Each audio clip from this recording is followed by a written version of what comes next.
What's up, everybody? You're very welcome along to That's Football. I'm your host, Craig, and I'm going to be taking you through Newcastle versus Leeds United tonight on the That's Football family stream. It is a family stream. We are a family here on That's Football. As always, it is a pleasure to be here with you guys. I hope that you're all in good form. I'm really looking forward to this one. I hope you guys are as well. Hello to everybody in. Craig better than Goldbridge. See, there you go, James. Do you know what I mean? We've only just started and James knows what's up. Now, little heads up to everybody that's waiting. I have declared myself, only me, just me declaring this, but I'm leaving space. Work with me. I've declared myself officially the mayor of football YouTube going forward, and I'm leaving space for a president or a dictator, so there's room for Goldbridge to come in there, but you can now officially refer to me as your Royal Mayorness or your mayor or however you want to. But I am the mayor of football YouTube now, so just get used to it, because I'm not going anywhere, ladies and gentlemen. I'm here to have fun with you. This isn't Mark. Well done. Give a can of Coke to Jake. Congratulations, sir. You'll get used to it. You'll get used to the fact that Mark can't be everywhere all the time and that there needs to be some more people to come in and have a bit of fun. And Ballbridge is in the house. So we know we're in for a good time tonight. We know we're going to have a bit of fun. We'll have a look at the starting 11s. We'll go through them. We'll have a guess at the score. See what you guys think as well. Dan James does start tonight for Leeds United. So Manchester United fans might be interested to see their former boy taking the field tonight. Mayor, glad to see you tonight. You're very welcome, Jake. Great to see you as well in. Mark went bald. He did. But did he go bald down there? That's the question. You're not getting the answer to that, young man. Where is Mark? Don't know. Don't care. I am now the great supreme leader of that football. So, you know what I mean? I am here. I'm not here, as McGregor said, to take part, ladies and gents. I'm here to take over. So, supreme leader, mayor, whichever you prefer. It's up to you. We're not worthy. Of course, I'm only having a laugh, folks. It's lovely to see you all. We'll have a look at the starting 11, shall we? Starting with the home team tonight. So, Newcastle. And look, I think Newcastle have a real issue with regards to goalkeepers, because they seem to be conceding soft, avoidable goals whenever I watch them play. But as of right now, Carl Darlow starts in goal tonight for Newcastle. They've got a back five of Javier Manquillo, Kieran Clark, Jamal Lascelles, Isaac Hayden and Matt Ritchie. So a back six there if you include the goalkeeper for Newcastle. Obviously Manquillo and Ritchie will bomb on, making it a back five when defending, a back three when they're attacking. Then it's Maximan, Longstaff, Joe Willock and Miguel Almiron. Fair to say Almiron, I watched a little bit of Almiron when he was playing with Atlanta in the MLS, in the MLS, and I thought that he would make the jump over to the Premier League fairly straightforwardly enough, but he does seem, I don't want to use the phrase a little bit lightweight, but he does seem to be left a little bit wanting. So Joelinton up top then for Newcastle, that's their starting 11. Looking to Leeds, Meslier, who of course signed a new contract, and I was talking with one of my Leeds mates a while ago, and I don't really rate Meslier that much. He really rates him though. He thinks he's, that new contract, the fact that he's a French under-21 international, he rates him really highly. For me, he's again a goalkeeper that maybe I've just been unlucky when I've watched him, but he always seems to have a mistake in him. Then it's Stuart Dallas, Junior Firpo, Liam Cooper and Luke Ayling that make up the back five for Marcelo Bielsa's men. Calvin Phillips holds the anchor in midfield. Then it's Dan James, Rodrigo, Matthias Klick and Rafinha with Patrick Bamford up top. Why is the leprechaun here? Well, it was nice to see you in here for 2 seconds, Techers kid, but the leprechaun's just good at this, mate. That's why he's here. And if you don't like it, dude, bye-bye. As I said, I'm here to have fun, to enjoy myself, to have a bit of a laugh with you lads. If you want to get a bit aggro about it, then the door is there, because we're here to show love. We're here to have a bit of fun. I am on a crusade to remove toxicity from fan content. Let's have a laugh. It's much nicer to have a bit of fun together. Have a soft spot for Leeds United, says Rene. Rumour is Salah's going to be rested. Well, he's not playing tonight, so tomorrow night with regards, who's banging the front doors? Somebody might get just smashing the front doors like they're going out of fashion. Salah question, yes. So to get back to Mohamed Salah, I wouldn't be surprised if he's rested against Palace, but it wouldn't be my first choice. Obviously, I'd look towards the League Cup to rest him on Tuesday. I don't know what the starting 11 will be for Liverpool tomorrow. I'll find that out tomorrow morning. I usually do get the team news a little bit earlier. Bruce out. Alex, you're about to go as well, mate. I'll tell you what, Alex, I'll be fair with you, mate. I'll give you 28 seconds. 28 seconds, Alex, to apologise before I whip out Excalibur and remove you from the chat, sir. So there you go. 27 seconds now, sir. Will Mark join later? No, he's having a... I actually don't know what Mark's doing tonight, to be fair. I can assure you, though, he's not in my basement today. So wherever he is, he's on his own. Who's this guy? You shall refer to me, sir, as Mayor, King, Craig, whichever you like, dude. But I promise you, this happens every time I start to stream on That Football. People are a little bit shocked. They go, hang on, who's this? He's not Goldbridge. But then by the end of it, they know what's up. They know why I'm here. We have a little bit of fun, we have a laugh, we have a sing-song, we tell a few jokes, we do a few cringy bits and pieces, but we enjoy ourselves. And isn't that what this is all about? Are you not entertained, motherfuckers? Do you know what I'm saying? Who you got winning? You know what? I'd probably go with Leeds. I have a soft spot. Someone said they have a soft spot for Leeds in the chat. I have a soft spot for Newcastle. And I'd like them to get a result, but I can't see anything past a Leeds win or at least a score draw. Shout out to Anfield Agenda, said Tremere, how are you, dude? Right, I'm waiting to see. I'm going to follow Alex's 28 seconds and see if he's played ball or if Alex has time to go. You were given fair warning, sir. So, you've got your 28 seconds. If it doesn't come up, then tick-tock, tick-tock. Clock's ticking, Alex. Do I think CDMs are underrated? No, not at all. Particularly when we have probably the best one there. Rahul, consider yourself on warning, mate. You've got 28 seconds. No, look, Fabinho is a massive part of Liverpool's system. And without Fabinho there, we've seen the impact it had. We even dropped them back to centre-back last year at Liverpool. So I think most people would admit to you that defensive midfielders are what allows the attacking players or the wing backs to get forward, knowing that they have somebody that can drop back in, split the centre backs and cover when you're attacking. So look, I rate the likes of Kante, I rate the likes of Neves, I rate the likes of Fabinho, obviously. Now, if I'm being really honest, and I think United fans are aware of this, that's an area where you guys are lacking, and that's probably the one area that you didn't strengthen in the summer that you probably should have. Leeds 3-0 for Toxic A219. No, sorry Alex, I gave you a chance to play ball, mate, but now you shall be gone, sir. What numbers between 2 and 4? You love Irish people saying 3, don't you? I'll tell you what, I don't want you to cream yourself, but I'm going to go full on here. 333 in the third. There you go. So you got it all out. Every aspect of the number 3. Now, take care of yourself. Now, if you need a box of tissues, relax. Loads of time. We don't want you busting your load early doors here. Mayor Tudebridge, how are you, sir?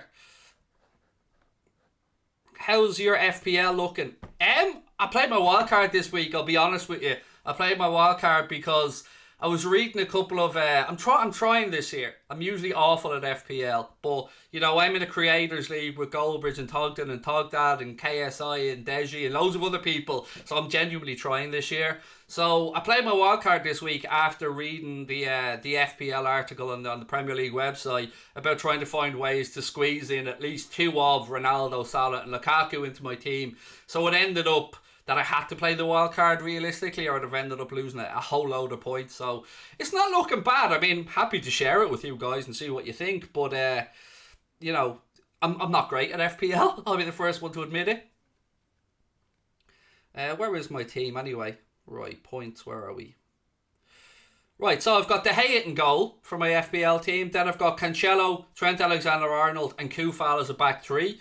Then I've gone for Harvey Barnes, Mohamed Salah, Rafinha and Mason Greenwood as my midfield 4. And then Danny Ings, Romelu Lukaku and Dennis of Watford make up my attacking trio. Then on the bench I've got, for this weekend, because West Ham are playing United, I've got Rice on the bench, Duffy on the bench and Kouyaté on the bench. And my sub-keeper is Raya.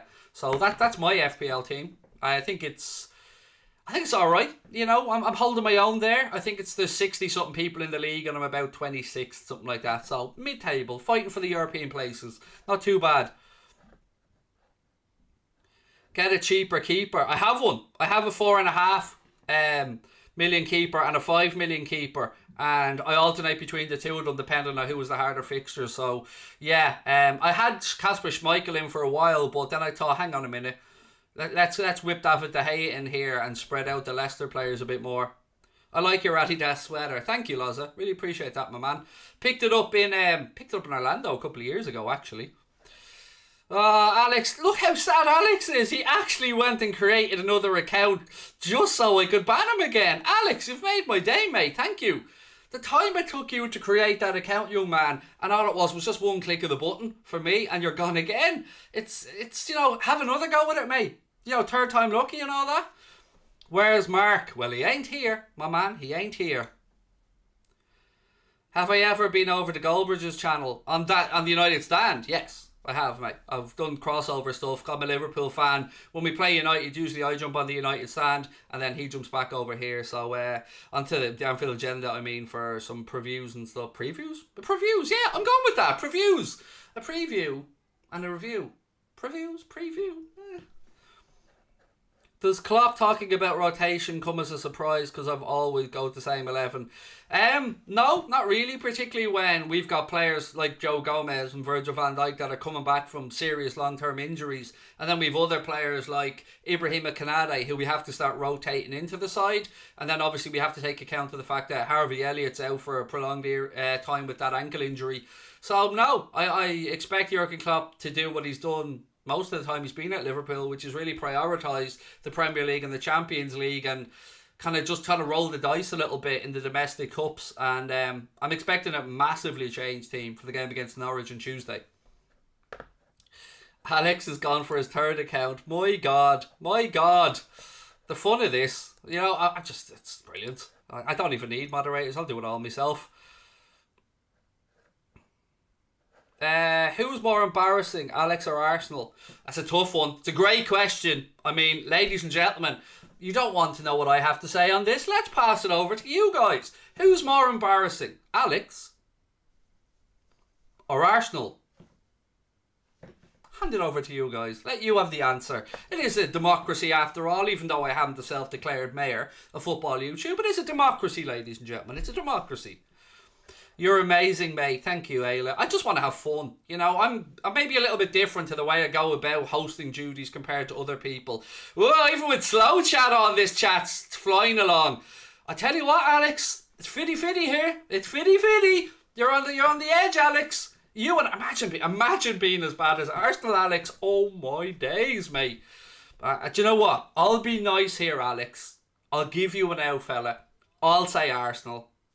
Because they are Arsenal after all. At the end of the day, they are Arsenal, Alex. And, as bad as you might be, my man, you haven't dropped 140 mil just to go sideways. And you didn't drop 50 mil on Ben White. So I'll give you the edge in this one, Alex. Is Basuma almost as good as Ndidi, would you say?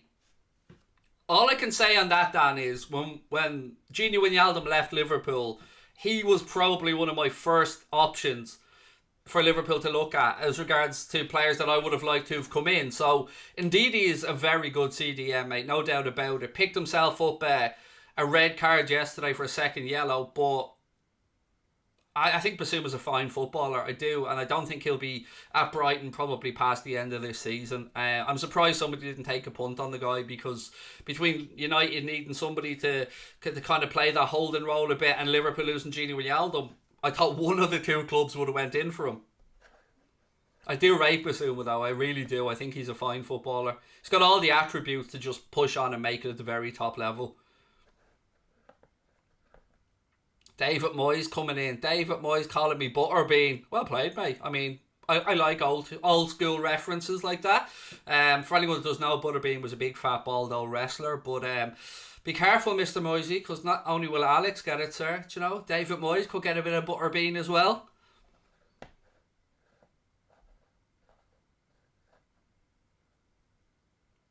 Basuma is a CDM, not CM. Basuma is whatever I tell you he is, mate. And that's the end of it. By the way, let's just have a little conversation around this while we're on the subject. Why are you so obsessed about whether he's a CM, a CDM, or a midfielder? It's all the same thing. It depends on what system you're playing in. For instance, Gini Wijnaldum. I think of Gini Wijnaldum as an 8, whereas people who watch the Dutch national team or PSG would probably think of Gini Wijnaldum as closer to a 10. So what I was talking about was Basuma probably coming in and performing a 6.5 role for Liverpool. The more defensive minded of the extra two midfielders ahead of Fabinho. Henderson as an example, similar type of thing, although I don't think Bissouma has the same attributes going forward that Jordan Henderson would. Who's your favourite music artist? I don't have a single one, mate. Obviously Oasis, Drake, Garth Brooks, Jay-Z, Tupac, Notorious B.I.G. I have an eclectic taste of music. Do I rate Kovacic? Absolutely. I've got to be honest and say I was probably sleeping on Kovacic a little bit while he was at Real Madrid. It's only after he's come to Chelsea, and particularly since Thomas Tuchel came into Chelsea, that I really am seeing what Mateo Kovacic brings. He's I think he's still an underrated player by a lot of people, but definitely rate the guy, definitely.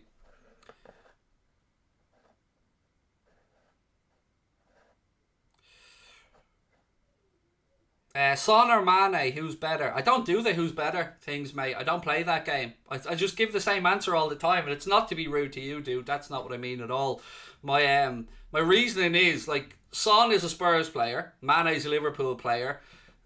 If you're a Spurs fan, enjoy Son at your club, wonderful footballer, great to watch. If you're a Liverpool fan, enjoy Mane. Now, I am a Liverpool fan, so I feel I can speak on Mane a bit. A bit of a frustrating time for Sadio at the minute. He's getting himself into good positions, but I think he's overthinking it a little bit in the final third. And, it is a bit worrying, but as a manager would say, you want to see your players getting into these positions to miss these opportunities. But, if he can just even up his conversion rate by 25%, I say even, that's probably quite a bit, but he's a fine player, Sadio. I'm very, very happy to have him at the club.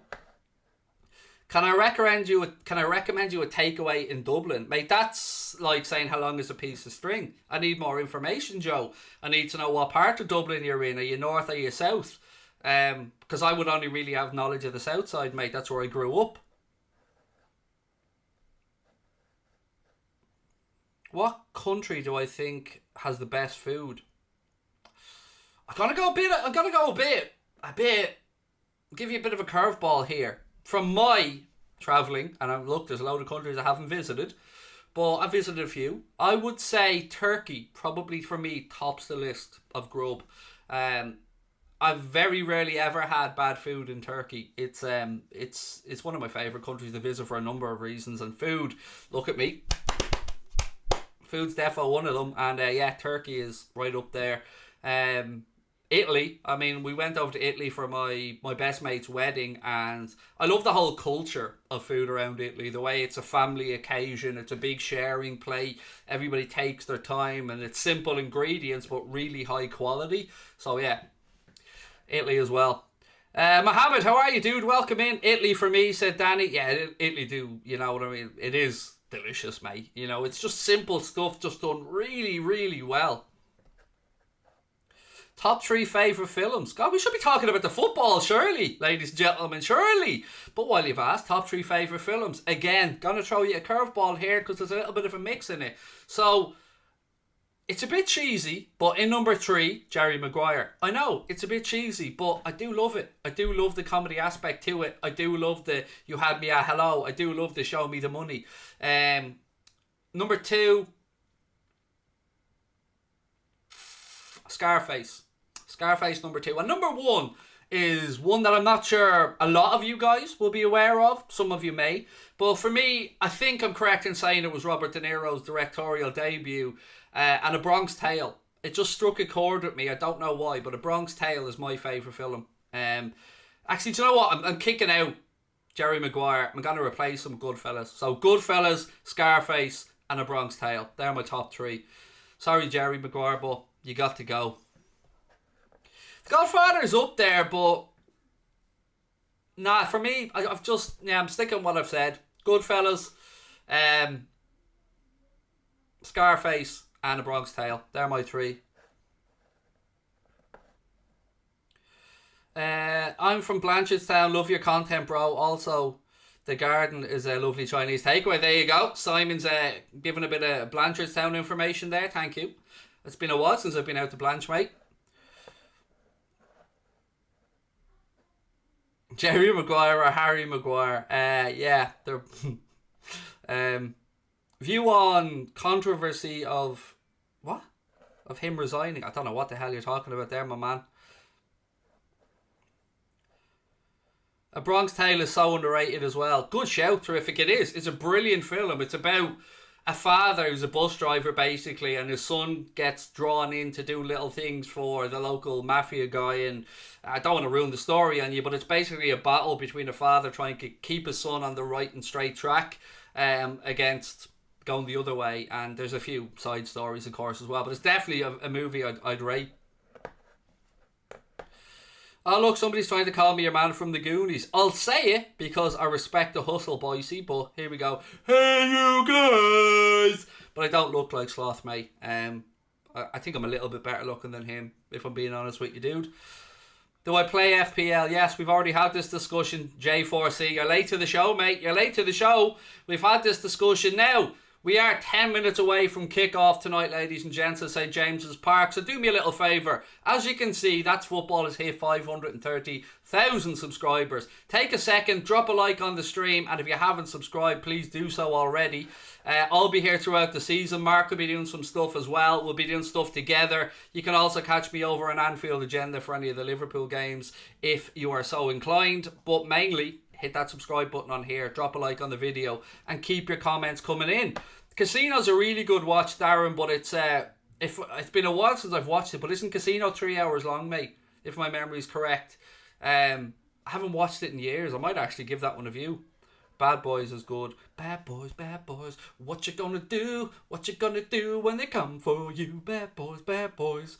Yeah, we do look a bit of Michael Lowry. Did Mark tie you down to an exclusive deal? Not exclusive, no, but a deal, yes. But look, it's a pleasure and a privilege to be on here. As I said before, I don't take this lightly. I understand that being the only other person to host on That's Football is a big deal. It's a big opportunity.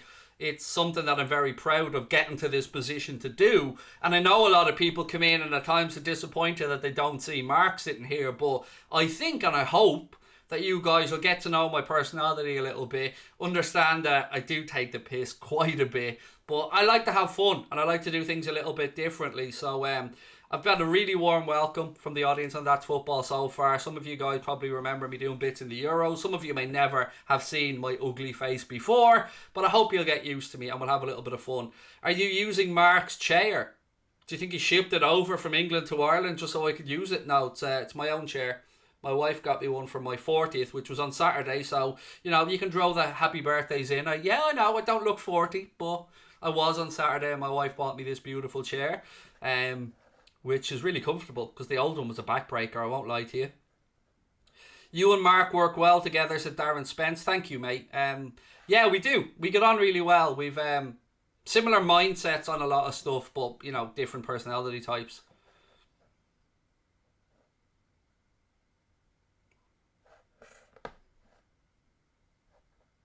What else have we got in the comment section? Do I like Spike Lee movies? I can't... Obviously, I know who Spike Lee is, but I can't say I've gone out of my way to watch Spike Lee's films.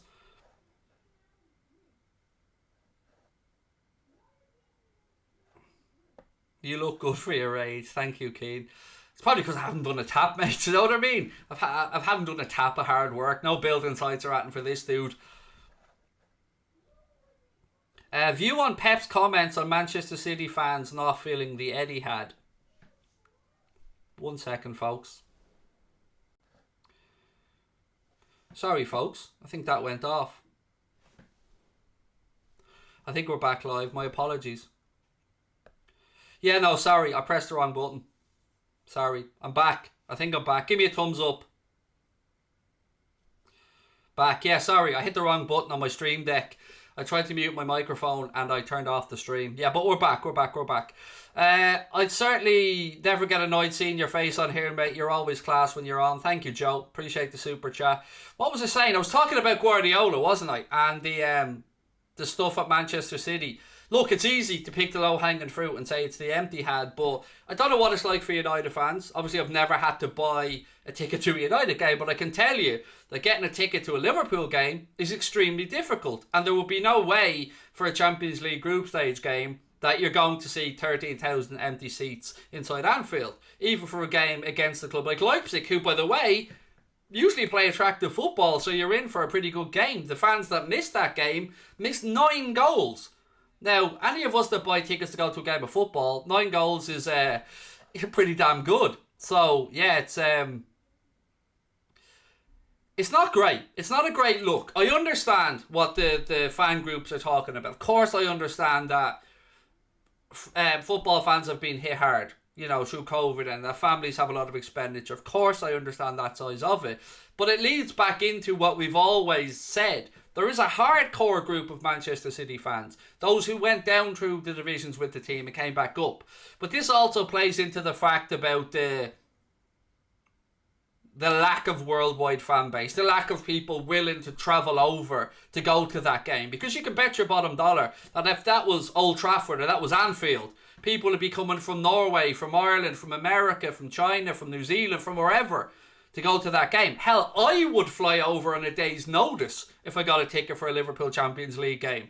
So I guess the truth is the truth. They just don't have the fan base.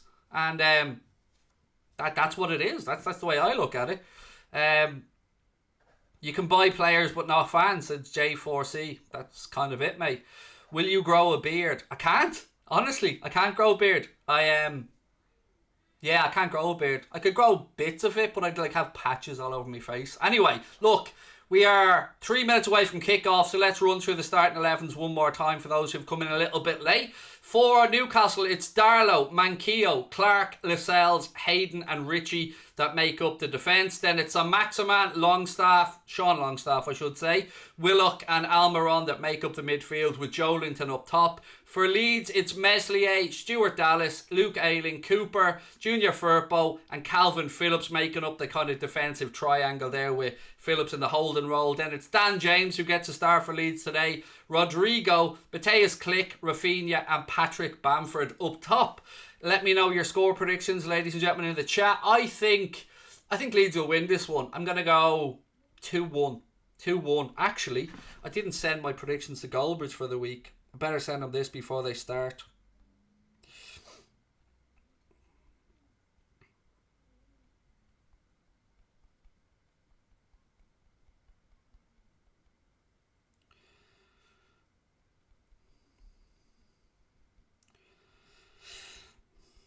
Better send this to him before the game goes live because we have a head-to-head thing.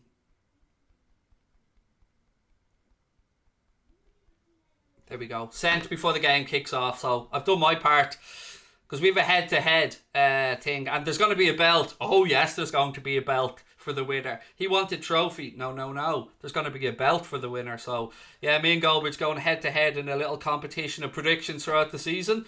I'm 36-25 up at the minute as we go into this game week. Right, ladies and gentlemen, sit back. I'll have a clock up on screen now in a second when they kick off. Let's have a bit of fun. Keep your predictions coming in. Glenn's gone 2-1 Newcastle. Michael 3-2 to Leeds. Pramod's gone 2-0 to Leeds as well. What else is there in the chat? 3-0 Leeds. 5-2 Leeds. I'm 14 and grow a beard. Well done to you, mate. I'm 40 and sitting here making money watching football while you're sitting at home talking about being 14 growing a beard. So I'm happy with where I am in life, dude.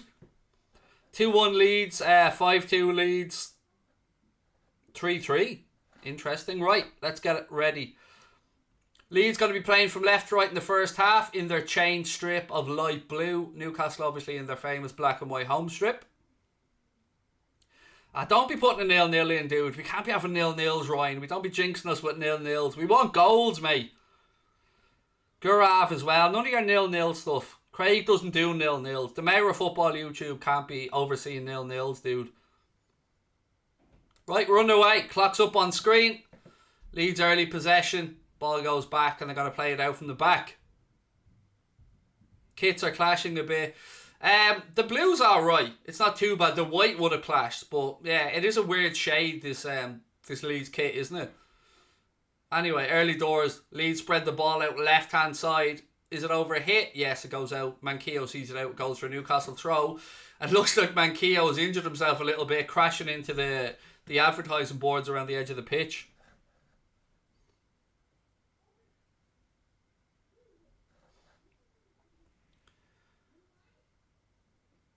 Firpo, he goes back to Meslier. What do we think of Meslier, by the way, ladies and gents? I think he's got mistakes in him, but a friend of mine, Joe, who's a Leeds fan, rates him really highly. Do I prefer Nando's or KFC? Do you know what? I gotta say Nando's. I've got to say Nando's. Probably because I had a Nando's recently. I was in Bradford the weekend before last and had a Nando's and it was quite nice. What have we got? Someone said Meslier's pretty good. Al reckons he's pretty good. He's very good, said Poss. Average, said Hungry Huns. RTWell16 said he's class. Like the new trim mark. Well, you know what I mean? I have to look fresh on here. I mean, the mark joke is... I thought we'd gone past that on day one, mate. But maybe you're a little bit slow to catch up. So you could just call me Mayor. Bradford, yes. I was over for... the Josh Warrington fight in Leeds, and we were staying in Bradford, so we were in and around Bradford City Centre, and we were at the Josh Warrington fight. And next weekend, I'll have to sacrifice the Liverpool-Brentford game because I'll be over for the AJ fight in London. Your man's busy, you know. Do you know what I mean? I'm busy. Busy dude. Out there making moves. You're from Bradford. I have to say, mate, people in Bradford were absolutely sound. Same in Leeds. Really lovely people. Some people recognised us, came up, said hello. But just generally, lovely people. Really enjoyed my trip. Firpo now for Leeds. Knocking the ball around. Still no goalmouth action to speak of here. We're only a couple of minutes in, so no stress. What am I the mayor of? Football YouTube, mate. Catch up. Keep up, mate. Do you know what I mean? I declared this a few days ago. I imagine you didn't get the memo, but that's alright, mate. The world got the memo. I am the mayor of Football YouTube. There's still room for a president. I'm leaving Golbridge a bit of room there. But I'll take the mayorhood. Best fast food fries. I don't really like chips, mate, to be honest with you. Or fries, or whatever you want to call them. I wouldn't be a massive fan myself now. Goal kick to Newcastle. Darlow launches it long out left-hand side. Nodded down. Saint-Maximin. Bit of excitement every time he gets on the ball. He's a quality player, isn't he? Alan Saint-Maximin. He's a likeable dude as well. Yeah, no, the Leeds kit isn't great, is it? J-back. I don't like it at all. It's almost too calming and not intimidating enough. Am I right in that? I look at that Leeds kit and I go, aww. I don't go, "Rrr." You know what I mean? Like, it just looks a bit too, aww. Mr. Mayor, much love. Much love right back to you, my man.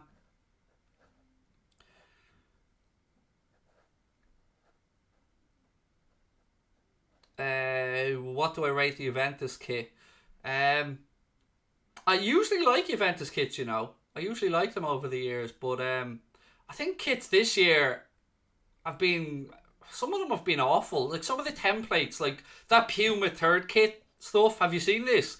They basically rolled the third kit out across all their clubs nearly. The same kit, just different colours for clubs. That's lazy. I mean, I've seen some stuff on Twitter from some great graphic designers and artists that have come up with kit concepts that are way better than some of the ones that Nike and Adidas have put out there. And I'm saying this as a Liverpool fan who has been critical of a lot of the stuff Nike have done since they've come on board and taken over from New Balance.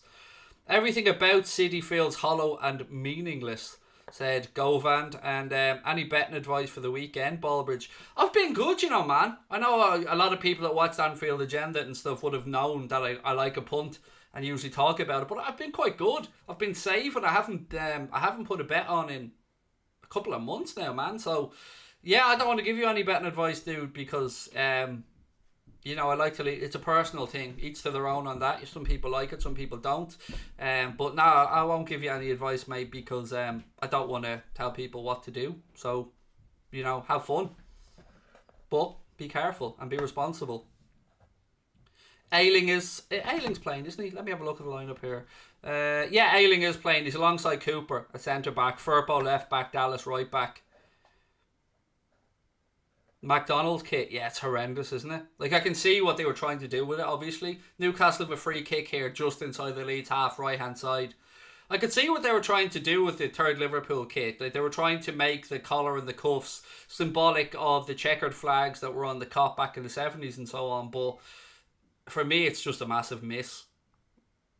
A yellow and red pinstripe would have been so much nicer. Favourite Ireland player? Ever? If it's ever, my answer is Paul McGrath and Roy Keane second. So Maximan, nice ball out for Richie. Richie puts in a low cross. Meslier comes and smothers it. Does well. You want your keeper claiming it in the 6-yard box. That's exactly what he done. Rafinha now tries to cut inside. It takes a nick off the Newcastle player. Goes out for a Leeds throw-in. 4-3 for Leeds, said Glenn. Thoughts on Fulham's away? I don't know. Their away kit, mate. Honestly, I'd be lying to you if I gave you a yes or a no or a rating on it. I can't. I'll Google it. Do you know what I mean? I'll try and be a team player here, my man. I'll Google it. So, Fulham away. Fulham away kit 21. Let's have a look. Is it the all black one? Is it that one? If it's that one, I'm always keen for an all black kit, to be honest with you.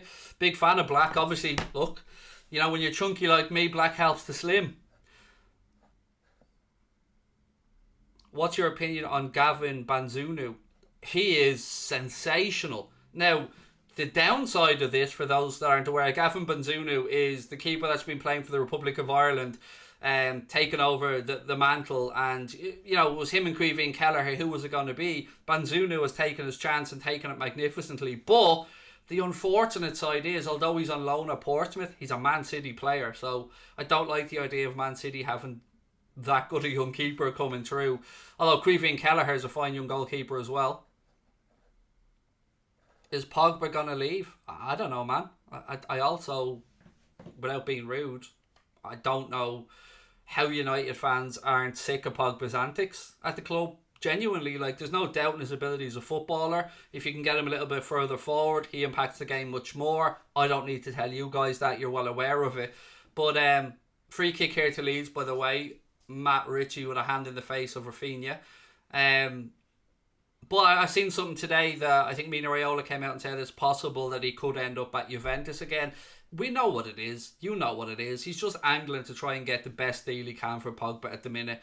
And look, I'll leave it to you guys to decide if he's worth the money or not.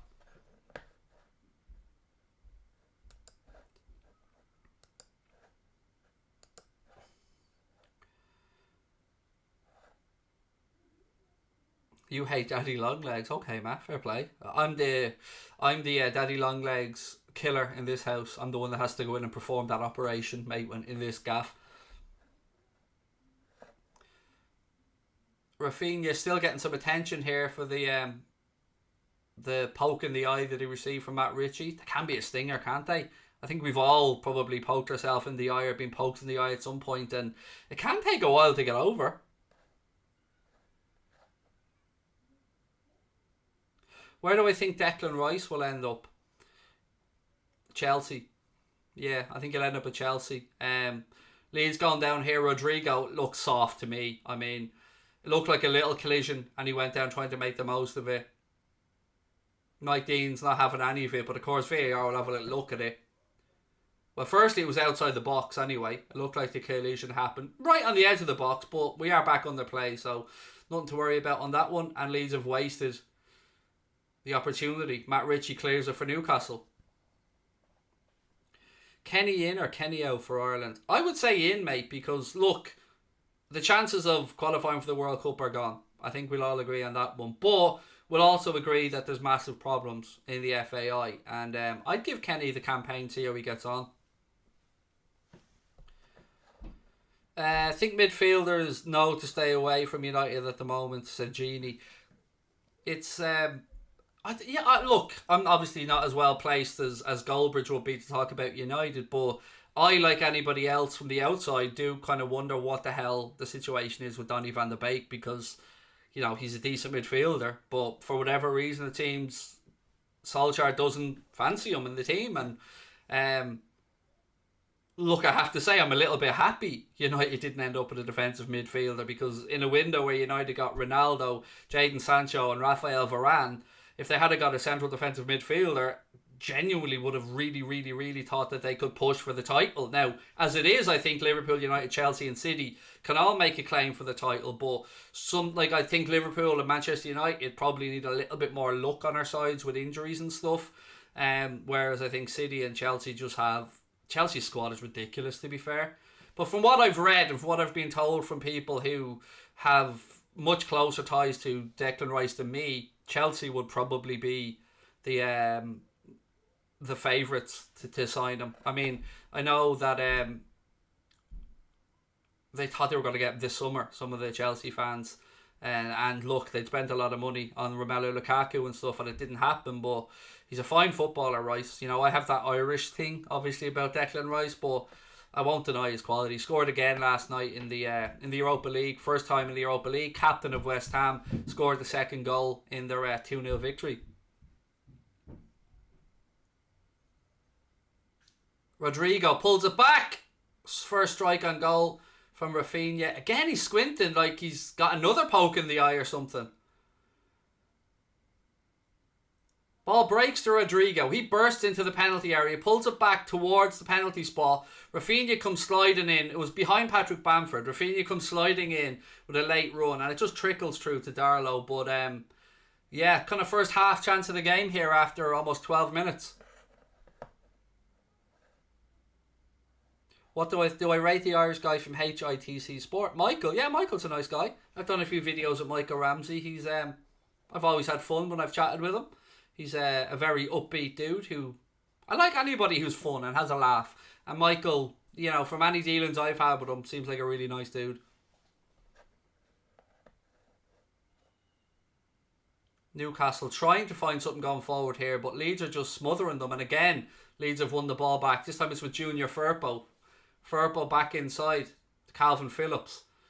Patrick Bamford turns, spreads the ball out right hand side to Rafinha. One touch, left foot cross in.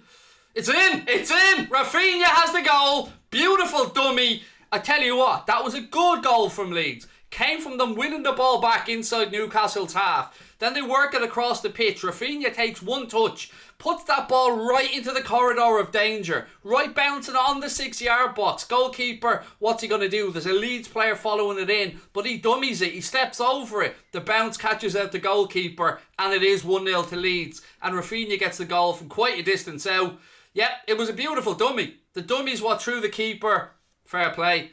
And that's why they call it the corridor of doubt. That's why it is such a problem area for a defender. And as a former keeper, I can say to you without any hesitation, I can understand how the keeper had to wait on that one, because was the player coming in going to get a touch? No, he stepped over it, bounced, and it's into the net. Brilliant from Rafinha. Good attacking goal from Leeds. And again, it all came from, I think, Junior Firpo winning the ball back inside the Newcastle half with that pressing style. Good goal. Rafinha gets himself off the mark. It's 1-0 to Leeds. Let me just change the score. So many FPL players out there. Rafinha with the goal. And I think it was a Calvin Harris assist. Or Phillips. Calvin Harris would be a bit fucking difficult. Man's out there DJ in the middle of the pitch. Calvin Phillips assist, I think, if my memory's right. Definitely wasn't Calvin Harris. Maybe Calvin Harris. I'll be asking Rihanna to come on now in a minute. Watch. I thought he flicked it. I think he missed it, mate. But have I seen the tattoo that Michael has of Bamford? No, but I do know he had to get one done for a forfeit or something, but I haven't seen it. Opinions on Banzunu. I spoke about him earlier on, mate. Absolutely quality. Quality player. Unfortunately, he's a City player, but he is on loan at Portsmouth. Bamford with the assist. Thank you. Bamford with the assist. Is Dan James playing? Yes, starting left-hand side of the midfield quartet for Leeds. So they've got Bamford with the assist, Rafinha with the goal, and yeah, it was one of them. I've got sympathy for the keeper, I have to say, because you have to wait. You have to wait and see if the player following it in takes a touch, or if they do what they did, which is just stand over it and allow the ball to bounce in. By the time it's bounced, then it's too late as a keeper to make your move. Leeds do look up for it tonight, Zigzag. Good shout. Thoughts on Reece James's medal stolen? I've seen the CCTV video. It's CCTV video. It's disgusting. You know what I mean? One, knowing somebody has invaded your home or broken into your house, it's disgusting. It's. But to rob the guy's medals, do you know what I mean? His runners-up medal for the Euros, they robbed his Champions League medal. They're irreplaceable. So if you want to break into a dude's house and you want to rob his shit, I'm not saying it's alright, but you're a different level of cretin when you're stealing Champions League medals and the man's football in history. Like, if you're in there, you know you can't shift those medals on. You know somebody's going to know who they are. It's low-life behaviour, and I'm saddened every time it happens to footballer, whether it be in Manchester, Liverpool, London, Madrid, Paris, wherever it is. It's just sickening, isn't it? It's disgusting.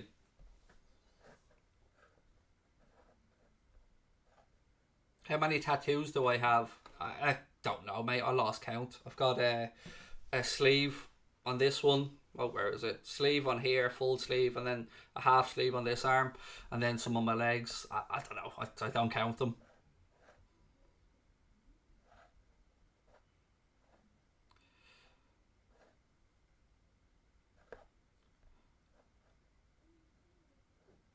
What else we got here? What benefit do they get? Oh, it's 2-0! Or is that a replay of the goal? It's a replay of the goal, sorry. Got a little bit worked away there. I was glancing at a comment, looked up, seen the ball bounce into the net, but they were just showing the replay of the Rafinha goal. My apologies. Who got robbed? Reece James. Reece James got his Champions League medal. He got his house broken into. But I think in the safe that you can see them in the video moving contained his Champions League medals or his Champions League winners medal and his Euros runner-up medal, which is, it's all kinds of sick, like.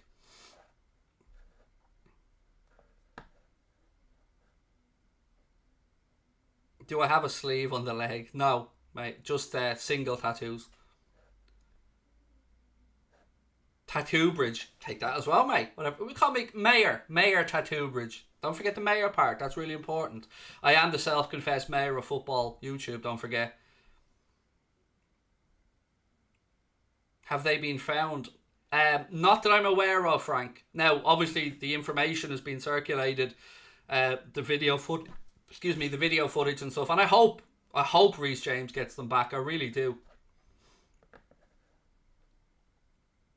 Do I have a Liverpool tattoo? Sort of, yes. I've got one Liverpool tattoo, but it's Liverpool / autism. So basically, if anybody's familiar with the Owen McVeigh Foundation, you will know. Hang on, here's a chance for Rafinha. No, it's put behind for a corner. You'll know, if you're familiar with the Owen McVeigh Foundation, you'll know what I'm talking about. The image is a father and son walking together hand in hand. In my image, it's a father and a gingerbread man, which is my little red-haired son, walking on a path made out of the autism jigsaw pieces that leads towards Liverpool. I can probably pull up an image and show you rather than trying to describe it to you, but it's basically me and my son walking the road of autism together, because I've got Asperger's, which is on the spectrum, and Lucas, my son, has autism, so it's kind of our thing together, and then we're walking towards Liverpool. Probably makes no sense, but I'll show you an image of it in a minute. Leeds on the attack, ball in, Bamford! It's hooked away. I thought Bamford was going to bury that one, but he didn't really make the connection. It falls again, though. Rafinha, strike, deflection. Will he get a second attempt? Good defending. I mean, Leeds are smothering all over Newcastle here. They're not giving them a chance to get out. And as somebody said in the chat earlier on, they definitely do look up for it tonight, Marcelo Bielsa's men.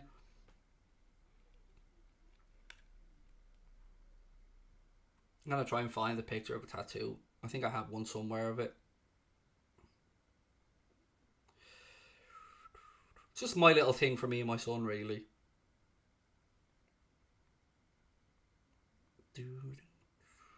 Sorry, I'm not being rude here, folks. I'm genuinely trying to find the image for you. Why do I have so many photos? God almighty. I'm sure I had this image closer.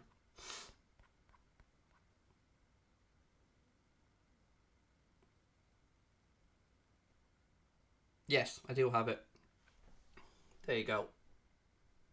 Nope, wrong way. Let me turn it that way. That's the tattoo. So yeah, there you go. That's the tattoo. Get the kettle out, please. It's too late for tea or coffee, Shark, mate. I'm on the water, personally. Seen you in Bradford, Leeds in a hotel, said Just Vibes LFC. Did you? Nice. Did we talk? Were you one of the people that came up to say hi, mate? But yes, I was in Bradford in a hotel. Not Leeds, definitely in Bradford.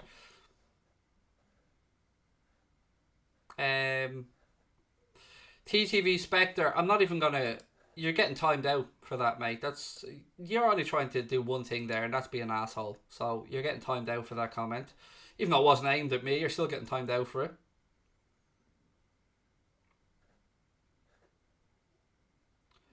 How was the Walsall Bradford game? Didn't go to it in the end. I'll tell you the truth, I was too hungover. Yeah, I ended up... I don't drink, you see. I had drank for the first time in 7 years on the Friday when we went over to Leeds for the Warrington fight, and I was too hungover. We planned on going to the Bradford-Walsall game. I was too hungover, so I just about got myself together for the Josh Warrington fight. Leeds now, playing the ball through the lines. Again, Rafinha's available down that right. Beautiful touch into him. Rafinha, early ball, he just overhits it. But... No, I thought Junior Firpo might be far side, but Almiron gets back for Newcastle, and they look to counter now. Almiron does well carrying it forward. Eventually, though, his heel is clipped by Junior Firpo, and it's a free kick to Newcastle deep inside their own half.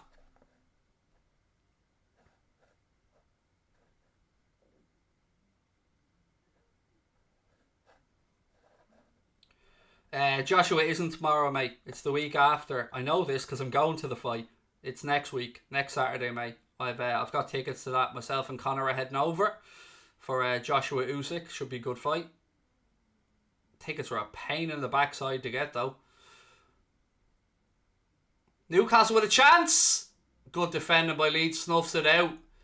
I thought that was going to fall through to Joelinton there. It was good break into the box by St. Maximin, but it took a little ricochet away from him and Leeds were able to gather it. Now they have a chance to counter. Again, they've got Rafinha right, but they move across left-hand side to Rodrigo. Oh, I tell you what, Mike Dean. Oh, I don't know about that, Mike. I think that could have been a penalty. What are you saying, folks? If you guys are watching this, what are you saying? Was that cutback, that collision, was that a penalty? Mike Dean wave play on. I've got to say, I think he gives that in any other part of the pitch. Here's St. Maximin, pulls it back to Almiron. Newcastle, it's blocked, it's saved by Meslier, and it's hooked away by Phillips. How many times do we see that? An incident up one end of the pitch that could be a goal or a penalty, and then they go straight down the other end and almost score on this occasion. It was a good save by Meslier to stop, but I'd like to see a replay of that one. I'd like to see a replay of the incident up the other end. Ball across. Almiron has a swing and a miss. Then Joelinton has a strike, but it's saved by Meslier.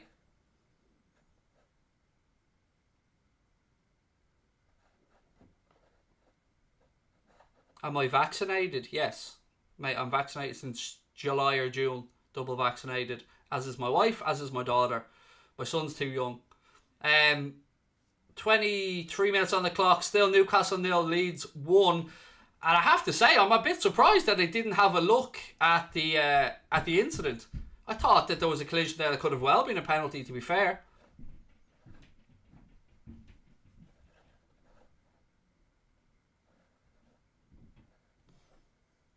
Well, it hasn't been given. We're back underway, so we can definitely say it ain't coming. But I thought, to me, if that was anywhere else in the pitch, I'd have fully been expecting the ref to blow up. But we played on. Newcastle went out the other end and almost got themselves an equaliser. But as I said, this is making out to be a very good game. Dan James it was. Cuts inside. That's a penalty. That's a penalty every day of the week. That is an absolute disgrace. An absolute disgrace. Dan James pulls Rodrigo pulls a shot wide. That was a stonewall penalty. Stonewall penalty after seeing the replay.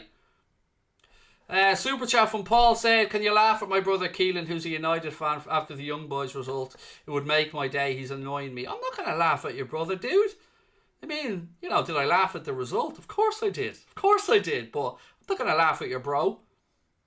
I'm like, how was that? Like, exactly. Penalty definitely from Ross in the chat. Clear penalty, said Pranesh in the chat as well. Someone who was a brother who was autism, I respect your tats. Thank you, Billy. As I said, I've got Asperger's myself, which is on the spectrum, and I'm proud to say it, to talk about it, to speak about my mental health implications.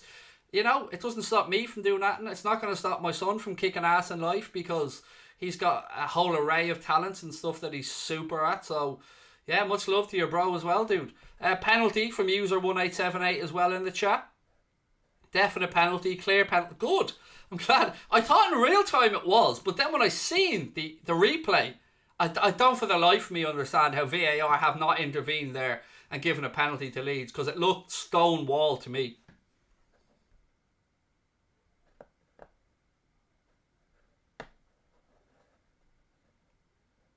Creeleon saying, oh my god, that's a pen. How old's your son? He's 9, mate. He's 9.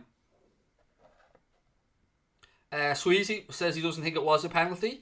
Again, I respect all sides of it, mate. I can say as my opinion, I thought it was nailed on, but I respect other people's opinion, of course.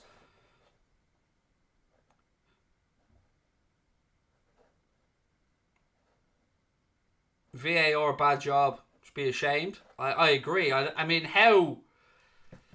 I don't know, folks. I don't know how that wasn't clear and obvious as an error. Because Mike Dean was in a position to look at it, but we are where we are anyway. It still is Newcastle 0, Leeds 1 after almost 27 minutes at St James's Park.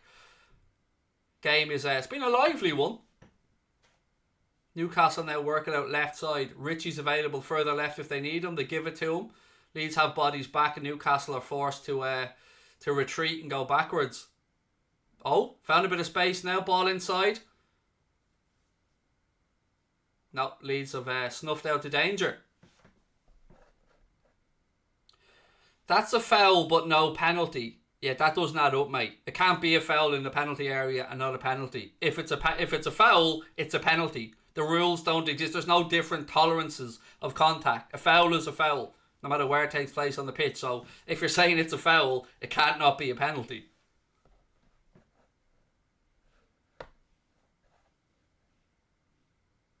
Does VAR only intervene when the ref makes the decision for the... There's two ways. So there's this threshold that we keep hearing, which is clear and obvious error, which is just a get out of jail free card. So Mike Dean made the decision, no penalty. So the on-field decision was no penalty. So for VAR to intervene, they have to believe that the threshold is enough, that it was so obvious that Mike Dean missed it. And they obviously deemed it wasn't. Oh, Phillips with a strike from the edge of the box. Leeds again, pulling Newcastle apart. Ball pulled back, right hand side to Calvin Phillips, who's waiting on the edge of the box. He has a lash at it, and just, was he offside? Maybe Rodrigo would have been offside in the build-up, but again, good play from Leeds as they're pulling Newcastle apart. And they 2 men waiting on the edge of the box. As Tommy said, if that's not a penalty, I don't know what is. Or no, Tommy said if that happened last year, it's a pen. And underneath it, Liam said if that's not a penalty, I don't know what is.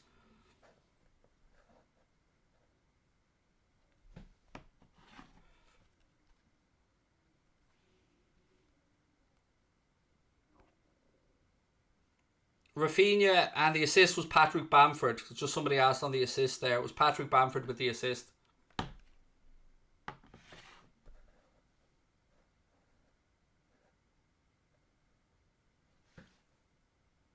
Richie. Again, Newcastle getting bodies forward. So Maximum now. He's got Almiron with him. Ayling comes across though, puts a foot in. It goes out for a Newcastle throw in left hand side. I'll tell you what, I'm a fan of those grandad collars, like on the Newcastle shirt there. I've always been a fan of that particular type of collar on a football shirt. So Maximum again. And this time he tries a ball, but it's straight through to the Leeds keeper. Love your content. Thank you very much, Alex. Really appreciate that, dude. Again, I know people tune in sometimes, they're expecting Mark, they feel a bit disappointed, but, you know, you'll get to know me. We'll have a bit of fun over the course of the season for the games that I do. I'll be back on That's Football on Sunday. I'll be doing the Spurs-Chelsea game, or Chelsea-Spurs game, whichever one's at home. on Sunday. And yeah, hope you can join me for that one. Mark will obviously be doing the United game on the United stand beforehand.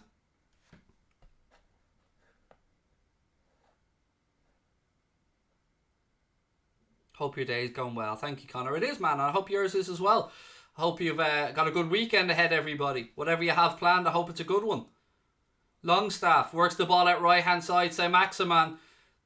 Every time he picks up the ball, I hear him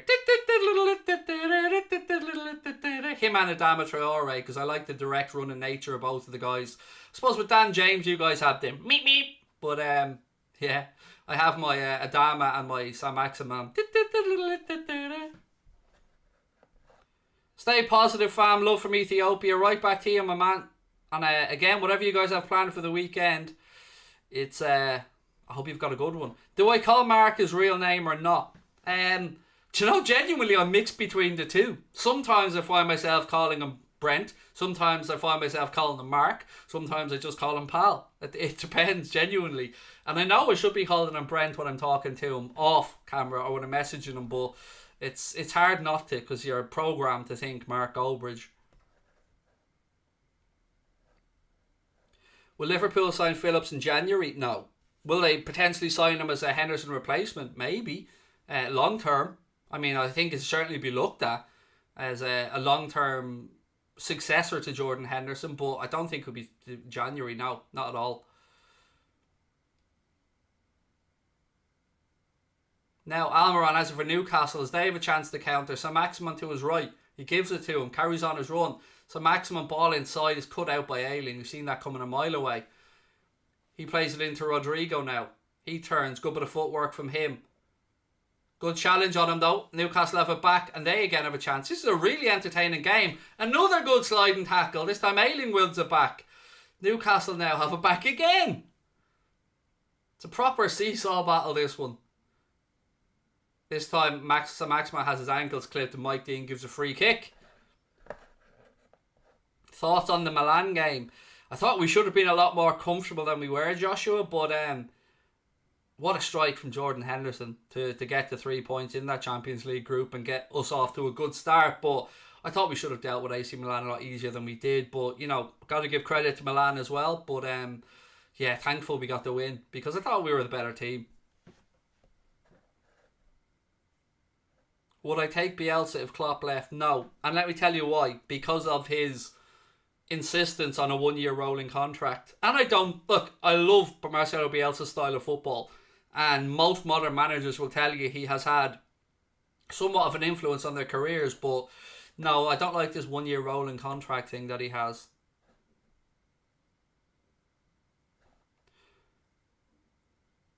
Ball in, headed out. Again, Newcastle trying to win the second ball. Dan James gets a head on it for Leeds and they hook it away.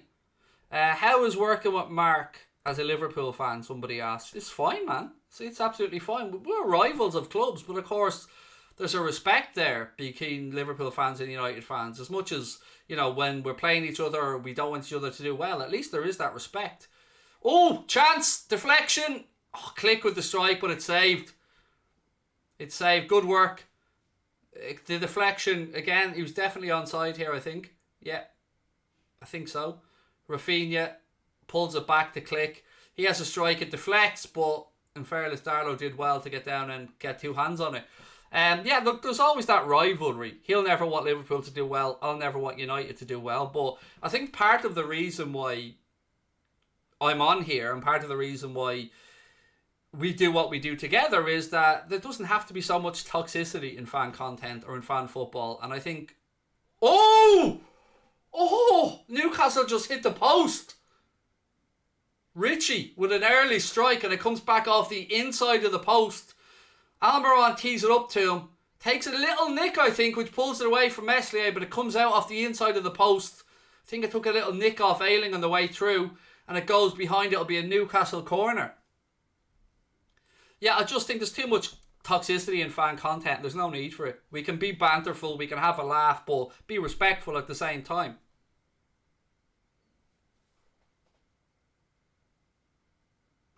Where do you think Liverpool will be after Klopp leaves? I don't even want to think about that yet, mate. To be honest with you, Meslier claims that for Leeds, and tries a quick throw out to start the counter. Lovely throw out to Rafinha. He's got Rodrigo. If he can get his head up quickly, little chip. Ball in. Rodrigo now. He's gone wide. Oh, he's wasted the chance. He should have pulled it back to Paddy Bamford.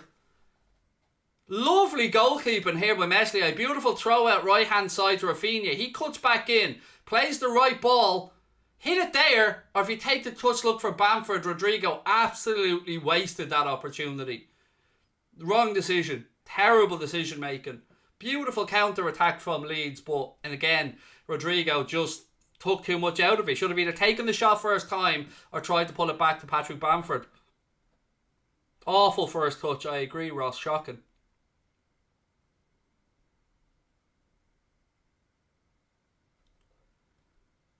Corner now. So Leeds ball in. It's headed away.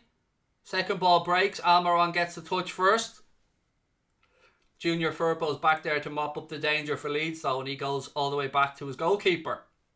We have had 36 minutes, ladies and gentlemen. Newcastle 0, Leeds 1, but that one goal scoreline doesn't tell the tale of the game. It's been a real ding-dong affair, end-to-end action. I'm very much enjoying this Friday night football.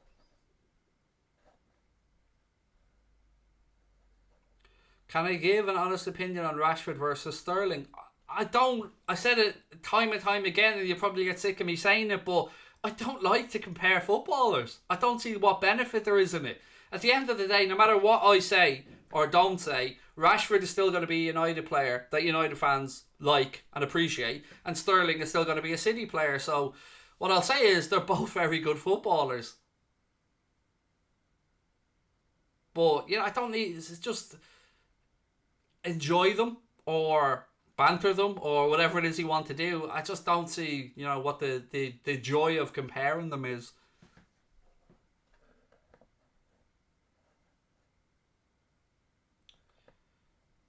Liverpool next year, the Conference League. Yeah, that's what's going to happen, mate.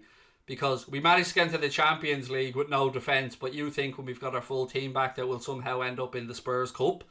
Nah, mate, we'll leave that banter-filled competition to Spurs. You know, they got themselves a big 2-2 draw away in France in the Europa Conference League. But Arsenal can only dream of a Europa Conference League at this moment in time. So let's all just take a little moment once again to talk about Mikel Arteta. And the best week of his footballing career was that 1-0 win over Norwich. His words, ladies and gents, not mine. The best week of Mikel Arteta's footballing career was a 1-0 win against Norwich. There you go. Man who's played for Arsenal, played for Everton, played for his country, managed as joint or assistant manager under Pep Guardiola at City. But that 1-0 Norwich win, that's the peak of Arteta's career.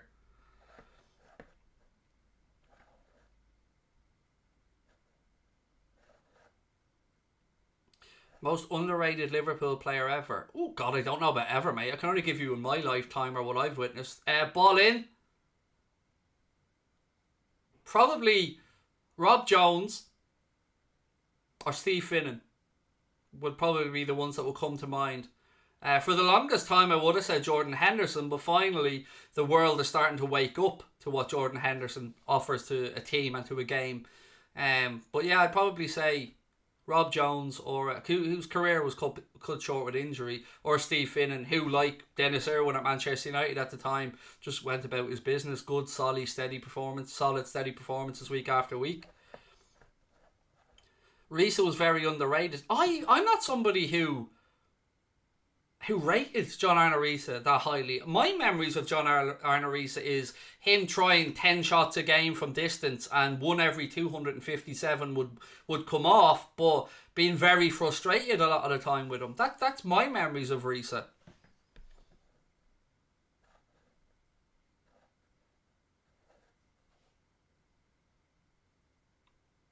Someone said Salah for sure. I don't think Salah's underrated by Liverpool fans anyway. Maybe some of the world underrates Salah a little bit, but I know exactly what Mohamed Salah offers to us and how important he is, which is why I'm, nervous until he pens that new deal. We've got just over 5 minutes to go, so get your thinking hats on, ladies and gentlemen, for some halftime topics for us to have a chat around. Thoughts on Willock? I think he made the right move. Going to Newcastle. One, the fans love him. He knows he'll be playing week in and week out. He showed how impactful he can be to Newcastle towards the latter end of last season, and it's he's just a damn good footballer. Willock, I like him. As they say, I like the cut of his jib, but I think that's probably his level. Maybe a little bit higher, but I think right now, this point in his career, he's in the right place.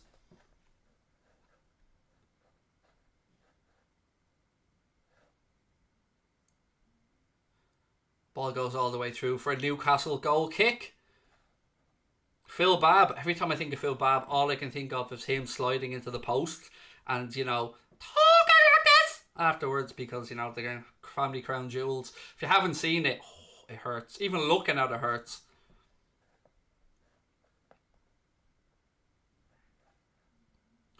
Are you worried that Salah won't sign a deal unless it's 450k a week? That's what he deserves, to be honest with you, mate. Now, look, I know people look at Mohamed Salah at Liverpool and think he's on 200 grand a week. He's not on 200 grand a week. That's his base salary. I would guess, because of course I don't know the ins and outs of his deal, but Liverpool highly incentivise their players' contracts, meaning that the better the player does, the better the team does, the more they'll be financially rewarded. So I would guess that Salah currently earns somewhere around 300 grand a week after bonuses for his goals and stuff like that. So I would say we're not a million miles apart of where maybe he thinks he should be and where the club are at, but I also agree that he can, on an open market, whether it be with PSG or Real Madrid or whoever else, earn that 450 grand a week you're talking about. So I hope the club have the common sense to see this, because he's been a huge part of our growth as a club, and if he leaves, who the hell's going to replace them goals? Because he has been Mr. Consistency and the goal scorer in front since he joined. So yeah, he deserves it, and I hope Liverpool find a way to make him happy, because every single Liverpool fan will tell you that the man deserves the pay increase. Who fits more into Red's team at the minute? At this moment in time, 100% Suarez over Torres. If I was dropping prime both of them into this Liverpool team, can you imagine Luis Suarez in Bobby Firmino's position? Prime Suarez, hungry Suarez, not hungry in that sense, but hungry Suarez, peak fit Suarez. God almighty, it would be a thing to behold. A good Salah replacement would be Saka. That would be an awful Salah replacement. Saka, an absolutely outstanding young footballer, but Saka's not going to come into Liverpool team now and bang in 25 goals in a season. Not a hope. With all due respect, I really rate Saka as a footballer. In fact, before he signed a contract at Arsenal, I was hoping Liverpool could turn his head, but yeah, he'd be the wrong man to come in and replace Salah. Do I think Firmino is finished? No, but I do think he is on the decline. I don't think he's finished. I mean, Firmino, he's probably one of the players who I'd say has been underrated most by opposition fans. Newcastle now on the attack. Ball into the channel. Bobby Firmino is very important to a lot of what Liverpool do, but Jota can do a similar role. So Maximan, 1-1. Alan Saint-Maximin, it had to be him. It had to be. He danced his way across the penalty area from left to right. Leeds players were starting to wonder, will he shoot, when do I throw my body on the line? Eventually, he opens up, finds the angle, whips a right-footed shot low and hard into the bottom right-hand corner. Nothing Meslier can do about it. And there you go, right before half-time, Saint-Maximin has stepped up to equalise for Newcastle. And ladies and gentlemen, we have a game on our hands.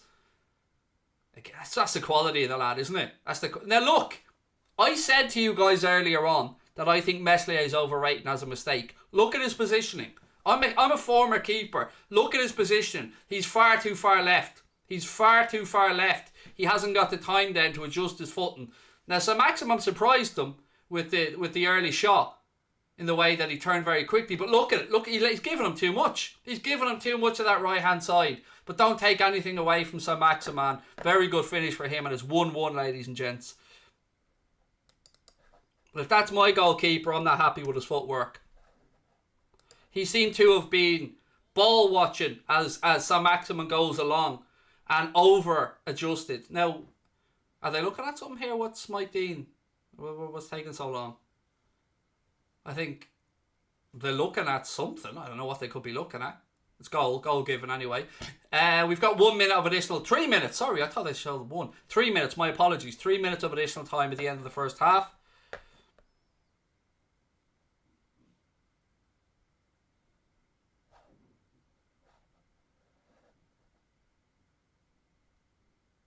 Been a very enjoyable first 45 minutes though. I still think Leeds should have had a penalty. And again, if you're a Leeds fan, let me know your thoughts. Or if you're a neutral, let me know your thoughts on that incident again. But what we do know is Alan Saint-Maximin bang one in, and it's 1-1. Extreme Moon said, as a United fan, I think Salah is fantastic. Thank you, dude. And I appreciate your honesty. Look, let me just let this attack peter out. Yeah, Newcastle hook it away. Look, that's honesty. And I think that's what I'm talking about with removing the toxicity out of fan content and stuff like that. Is like, I'm big and ugly enough to sit here and tell you Ronaldo was awesome, that I think Greenwood is one hell of a footballer, that Bruno Fernandes is extremely talented, that Kevin De Bruyne is top notch, that Kovacic is a really good midfielder. And if we don't admit these things, if we don't give our honest views on them, then I don't expect anybody to take anything that we say seriously. So I'm very glad you put that in, my man, and I appreciate your honesty. And I think we need more of that, because we can admit that other teams have good players without having to be less of a fan, if you know what I mean. We have our teams, but it is the great players. The Salahs, the Ronaldos, the Messis, the De Bruynes, the Bruno Fernandes, the Virgil van Dijks, the Raheem Sterlings, whoever you like. It is those players that make people fall in love with the sport. So for me, it was Maradona. For you guys growing up, I don't know who it might have been. Cantona, Fowler, Gerrard, Lampard, whoever. But we got to admit that these people are good at what they do. If I'm, as I don't want to say a pundit, but whatever you want to call me, I'm to be taken seriously by you guys, I've got to be fair in my assessment of stuff, which is what I try to do, which I think is why I'm on here. Alan Saint-Maximin is a baller, said Danny Wilson. Maximus underrated, says Mahmood.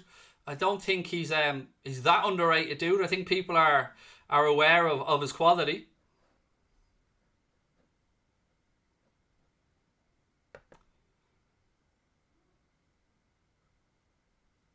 Again, we're into the final 15 seconds or so of additional time at the end of what's been an excellent first half. Newcastle 1, Leeds 1. Saint-Maximin on the go again, trying to force his way to get a shot. You think to yourself when he picks up the ball, how can he manage to get all the way across the box? But he does. Firpo now on the counter for Leeds. They tried a little snidey swing there. Comes to Rafinha. Rafinha!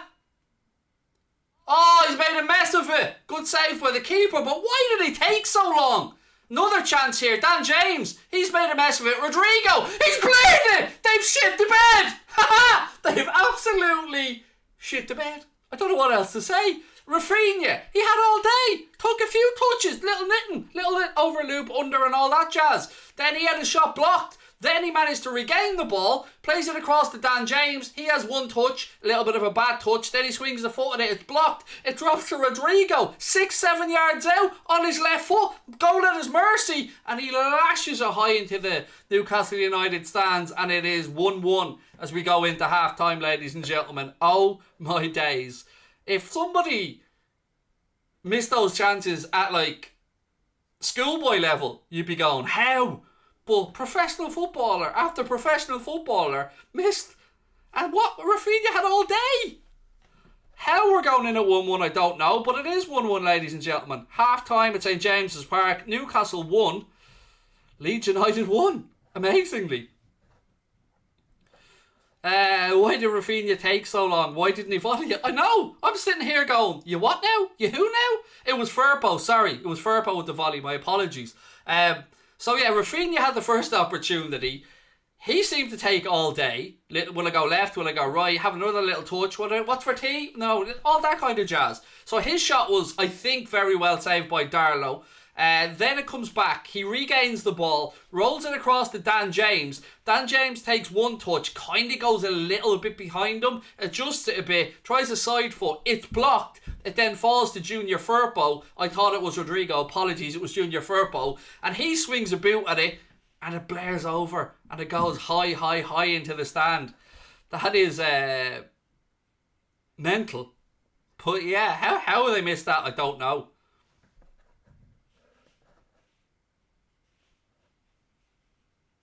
As an FPL Rafinha owner, this is very frustrating. I think I put him into my team this week. I said this to you guys earlier. I think he's in my FPL team. Let me just check back through.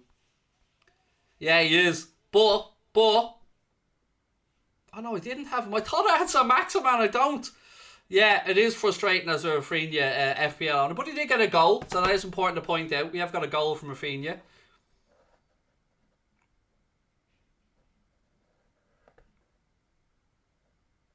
How many players do you think would walk into the Liverpool best 11 from United?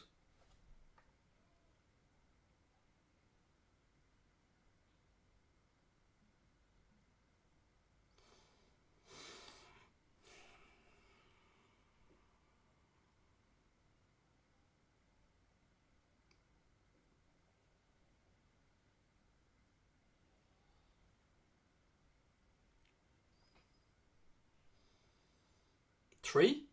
Maybe four? See, any way I answer this, I'm going to sound like I'm being salty towards United, but I'm not. I think of it as a cohesive unit as well in each position. Um, I'm kind of on the fence about a partner for Virgil van Dijk because Joe Matip, when he's fit, is top notch. But Joe Matip has fitness issues. So, do you put Varane in there beside him, for instance? Do you put Maguire beside him? I'm a real big fan of Luke Shaw. I think he's an incredible left back. But I also think Andy Robertson is an incredible left back.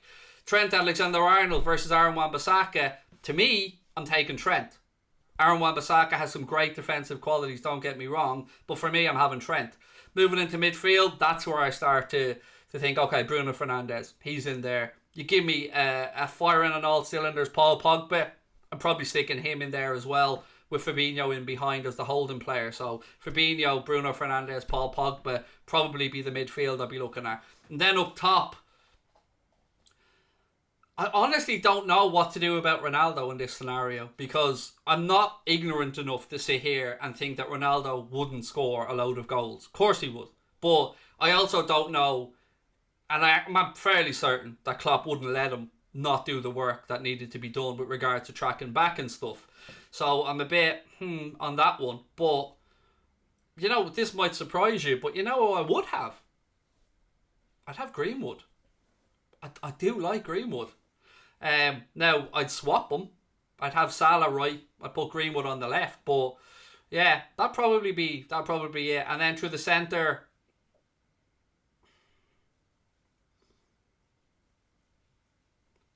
look, common sense should probably say Ronaldo. Because, look, that's probably the area where Liverpool aren't at their strongest from a goal scoring perspective. So maybe four, maybe five. It's you can make arguments either way on this one.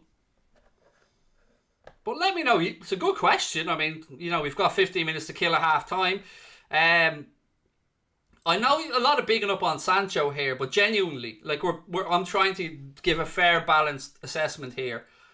Sancho hasn't done it yet in the Premier League, and he will. He will do it because he's quality, but he hasn't done it yet. So right now, Sancho ain't getting into that Liverpool team. Right now, in my humble opinion.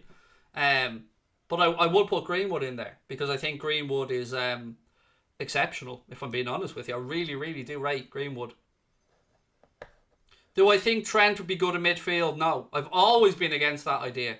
Because what's the point? What's the point? We're getting what we're getting from Trent at right back now. And yes, I'll say that teams target him. The two Milan goals the other night, as an example, both came down Trent's side, and Trent was caught further up the pitch for both goals. Can't deny that. It's there, it's clear, anybody can see it. But why move him out of right back when the way we play urges him to go on, and maybe Henderson to come in and cover, or Fabinho to step back in, split the centre backs and provide another option? So yeah, I don't see the point or the benefit of moving Trent into midfield.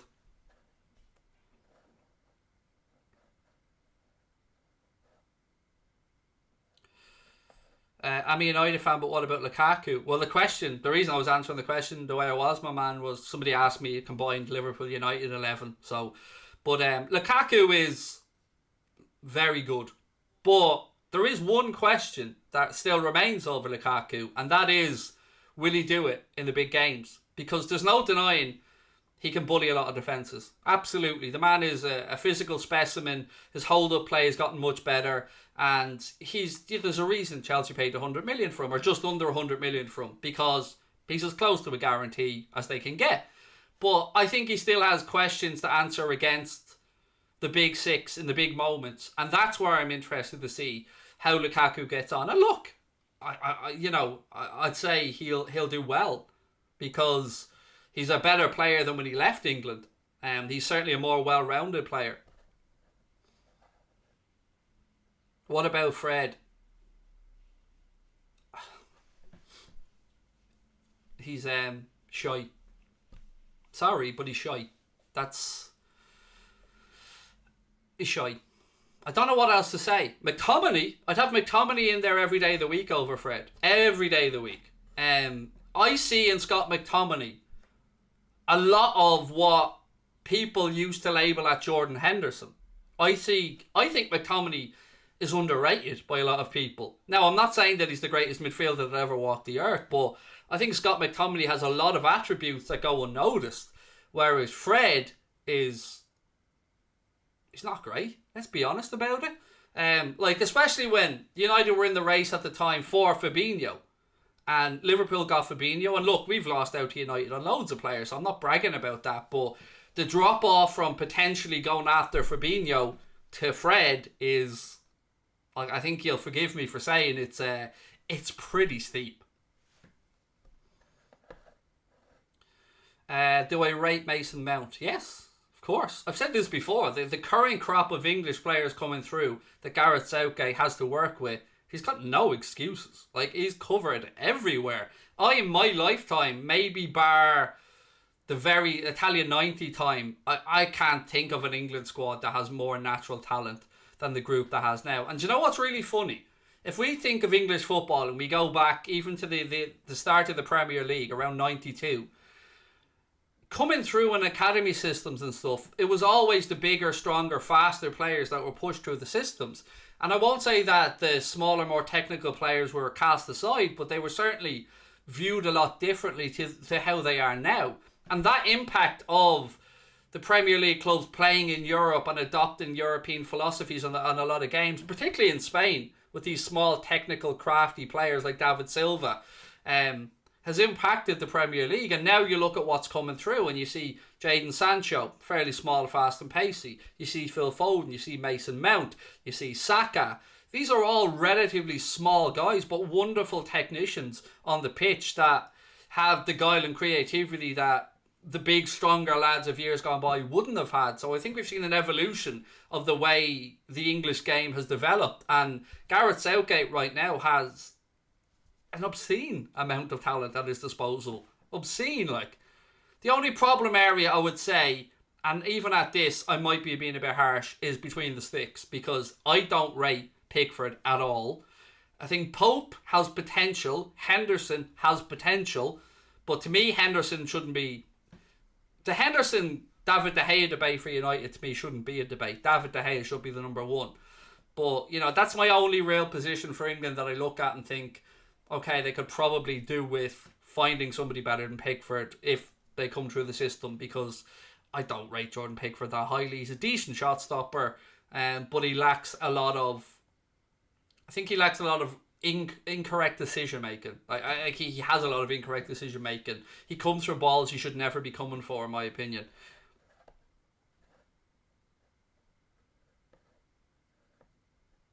Pickford's a different breed for England. Is he? I don't rate him, I'll be honest with you. My name's Craig, by the way. Sorry, someone said, what's the host name? My name's Craig Progest. Nice to meet you, dude. Pickford saved the Jorginho penalty.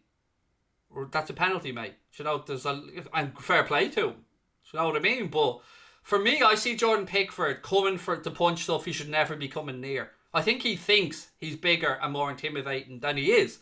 And look, this is me being really nitpicky because I'm not saying Jordan Pickford's a terrible goalkeeper. I'm just saying, for me, throughout the English game, with the depth that's there, I think surely there will be a better goalkeeper will come.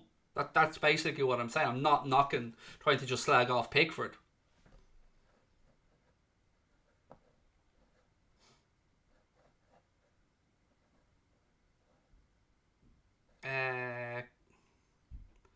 What else have we got?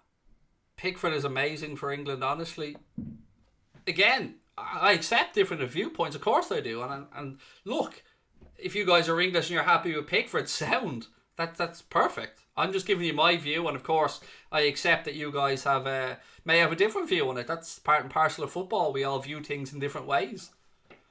Just for me, I think, as I said, I just think he's got little man syndrome in that I think he thinks he's Peter Schmeichel or, Manuel Neuer, in that he comes for stuff I don't think he should be coming for. And he's got a mistake in him, and his distribution can be questionable, but he does make some very good saves. I said that at the start. He's a very good shot stopper. Is Phil Foden better than Mount? I don't do it, mate. I said it many times. I don't do this player is better than that player conversation, because what's the point? It's like comparing apples and oranges. One's in one team, one's in another team. If you're talking about for England, then I suppose it depends on what way Gareth Southgate sets the team up. Declan Rice or Phillips? Again, look, I think I'd probably say Declan Rice is the better footballer. But I do rate Calvin Phillips.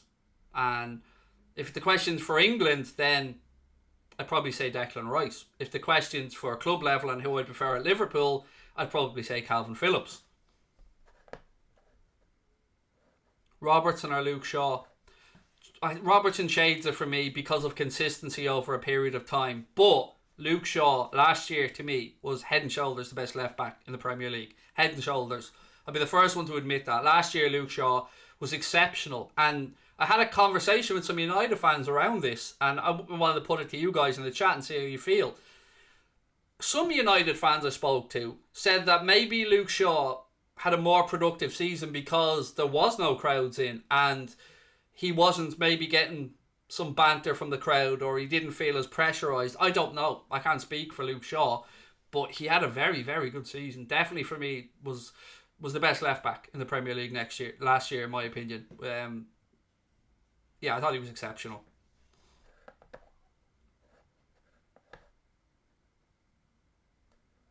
Apples or oranges, though? Oh, definitely apples, Callum. It has to be apples, mate. You know what I mean? A good pink lady. It's a fine apple right there, fella.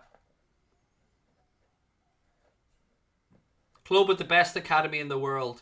If I could send my child, if my 9-year-old son, showed huge footballing promise, and I could send him absolutely anywhere in the world, where am I sending him? Ajax. 100% Ajax.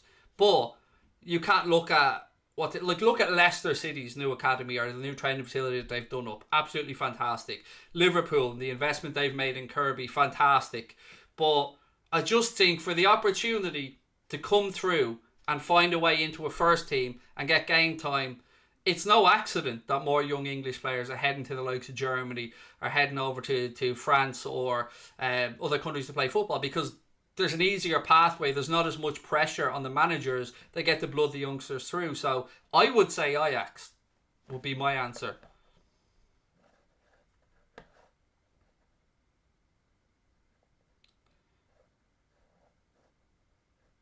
Chelsea have that's a great shout as well, Sharam. I forgot to mention Chelsea. Yeah, the work that Chelsea do at academy level is not to be underrated either. They have a fantastic academy system. I should have probably said that as well. That's my bad. Chelsea definitely, what they do is Cobham, isn't it, their training ground? Anyway, we're underway in the second half, ladies and gentlemen. Clock is on the screen there now. It's Newcastle 1, Leeds 1. And thank you. That was a lovely halftime chat, folks. Really enjoying myself. And if you are enjoying the stream, firstly, take a second, drop a like on the video, and please do hit that subscribe button. But thank you so much for a great first 45 and a fun halftime chat.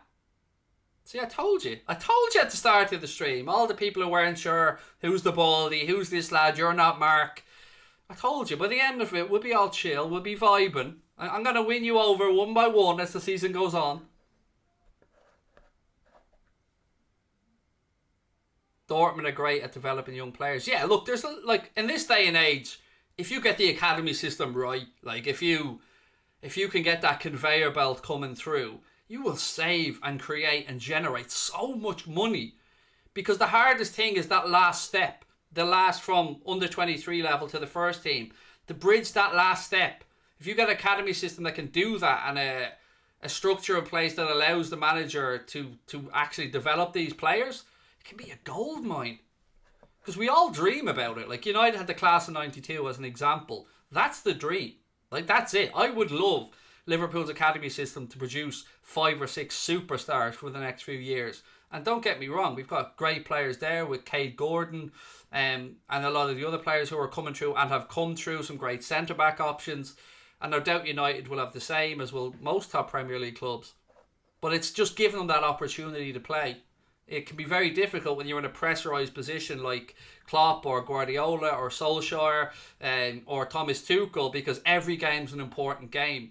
There is no room for margin. There's no room for error. If you make a mistake, you're pressurised. The fans are on you. The media are on you. And I think we have to be a little bit more understanding at times as well. But then again, the competitiveness of the Premier League is probably more so than a lot of other leagues.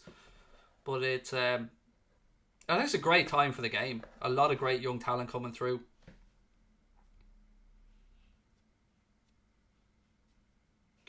Y'all should adopt the prospect draft. No, you can keep your Americanization of football out of it.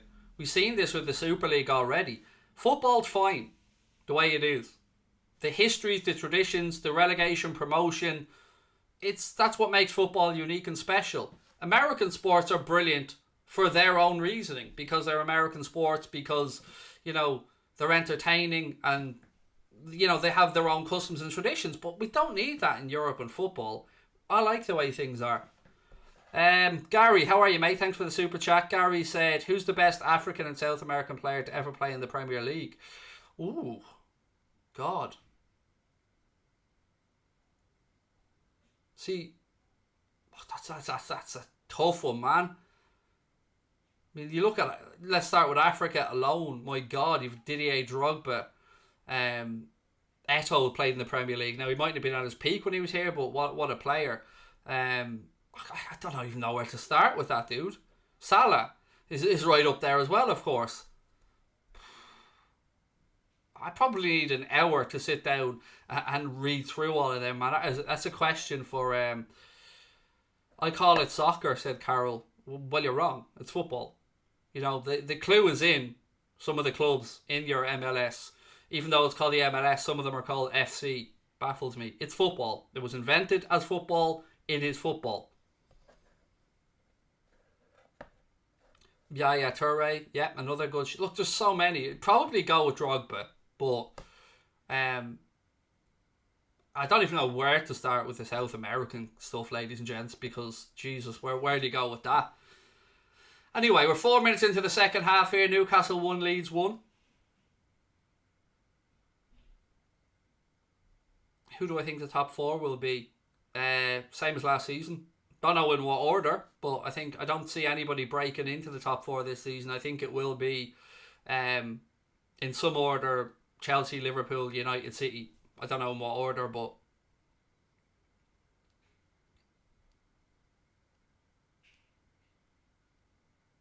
Leeds on the attack again. They work the ball out right hand side. They've got men in the box here. Cross towards the far post. Again, Dan James shanked his shot. He got into a good position. Drifted in late at the far post. It was a difficult connection he had to try and make, but he didn't even nearly get a strike on target. He pulled that one well wide and it goes behind for Newcastle goal kick. Will Ronaldo outscore Lukaku? I don't know, and let me tell you why, Danny. I don't know how often he'll be used by Ole Gunnar Solskjaer in the Premier League. You would think, and again, Ronaldo will want to play every game. Of course he will. That's Ronaldo. Messi would be the same. But I just wonder if, even the great Cristiano Ronaldo, at 36 years of age, his body will need rest and recuperation. So I just wonder if he'll get as many games to do it as Lukaku will. Who would I put my money on though? I'd probably put it on Ronaldo to outscore him, but that's if they play a similar amount of games. But again, difficult one to call. Hello, Sir Craig Bridge. Hello, Lucky Stars. You can call me Mr. Mayor. You know, I am the mayor of football YouTube now. 6 minutes gone in the second half. Still Newcastle 1, Leeds United 1. Do I think Van de Beek should leave on loan in January? Yeah. I mean, not for me to say why he's not playing at United. I'm not a United fan, but he's too good to just have sitting around doing nothing. But why loan him? Why not try and cash in on him? If you know, United are certain that he's not going to get time there, then you know, you'd want to do the right thing for him as well, which is allow him to go and rebuild his career.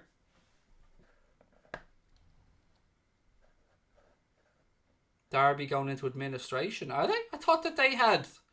Again, I'm not saying you're wrong, man. It's just the last thing that I'd read is that they were about to accept a 9 points deduction for the financial issues. But I don't know. I'll take your word at it. Best goalkeeper in the league. I'd say it's between Alisson and Mendy, to be honest with you. But I'm taking this as in right now. Like I said it before, David De Gea for 3 or 4 years there was untouchable. Was without doubt the best keeper in the league. Like David De Gea was sensational for years and years. Dropped off a bit now, but still coming back to his best. So yeah, I think it's between Mendy and Alisson personally.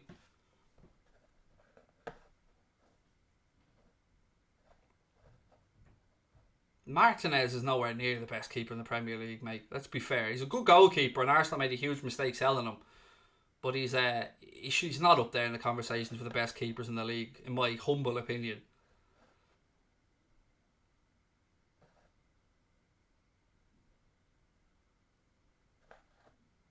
Mendy is brilliant, so is Alisson. Yeah, look, Mendy has been sensational. Like when we played Chelsea this season, Mendy really impressed me, and watching him play again in the Champions League, he's a very, very good goalkeeper.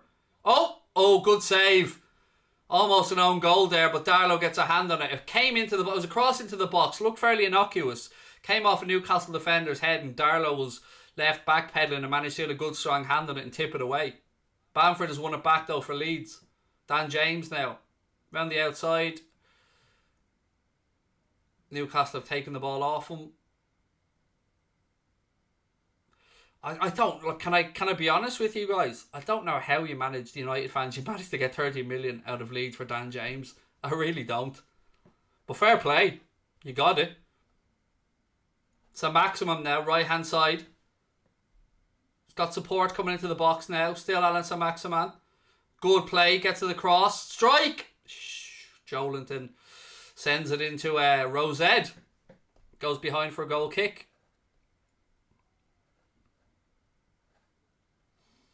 Jackline, you're going to get a timeout for a fake score. You know, there you go. Well deleted. Well done, Ehab. Good modding. Well played.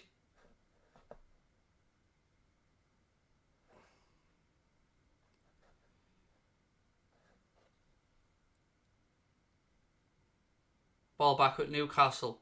They go through the lines. Again, just Almiron too easily brushed off there. Bamford now for Leeds.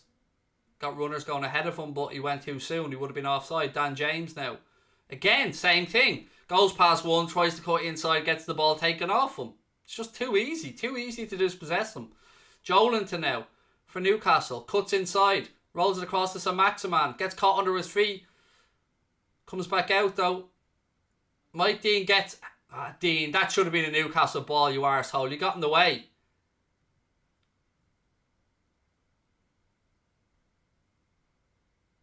Anyway, to throw into Leeds, Mike Dean got in the way there and broke down the Newcastle attack.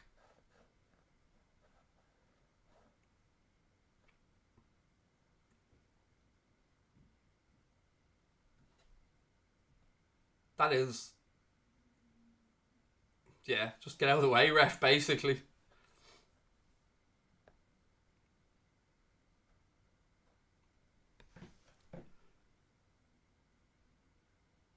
Oof. Newcastle, the ref playing an advantage here. Newcastle defender still down. Well, I can't see, he was down off screen anyway. Still Newcastle in possession. Defender's back up. I think it was Lascelles, he's back up on his feet.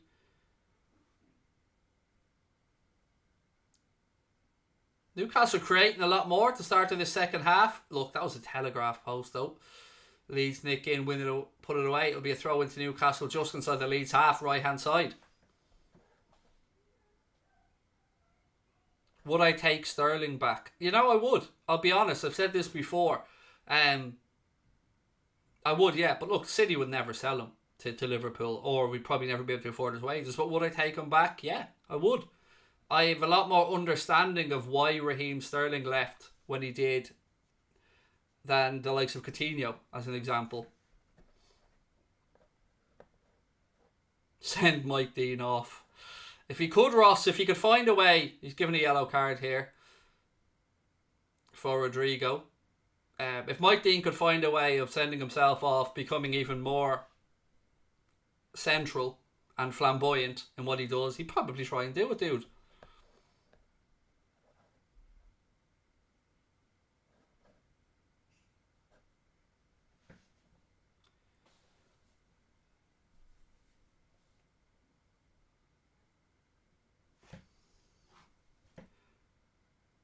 Newcastle free kick here. Matt Ritchie over it. It's about 35 yards out.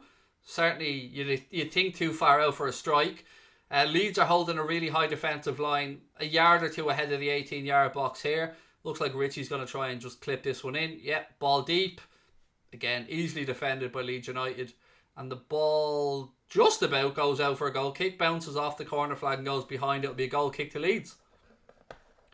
Hello, the Theatre of Dreams. How are you, mate? Says hello, Baldbridge. My real name's Craig, by the way. I probably should introduce myself a lot more. Mate, I just think at times people do know who I am. But if you don't, my name's Craig. You may recognise me from Anfield Agenda. I'll be over there for the Liverpool game tomorrow and for all Liverpool games. If you're a Liverpool fan, you want to drop over, please do come over and sub to it. And I'll be back on here after this game on Sunday for the 4:30pm kickoff, the Spurs-Chelsea game. So, Maximan. Second strike. Oh, I tell you what, well done, Darlow. Meslier, wrong end, Craig. Meslier. So Maximan came bursting into the penalty area. First shot was blocked down. Comes to him again. He hits it first time. And Meslier gets a very good, strong right hand to it at his near post to push it behind for a goal. That's not a goal kick, Craig. It's a corner. Apologies. I'm distracting myself by watching the replays here. A good, strong hand by Meslier. And again, so Maximum involved in a lot of the good stuff Newcastle do. Header, again, straight down the keeper's throat. Easy enough for the keeper to deal with.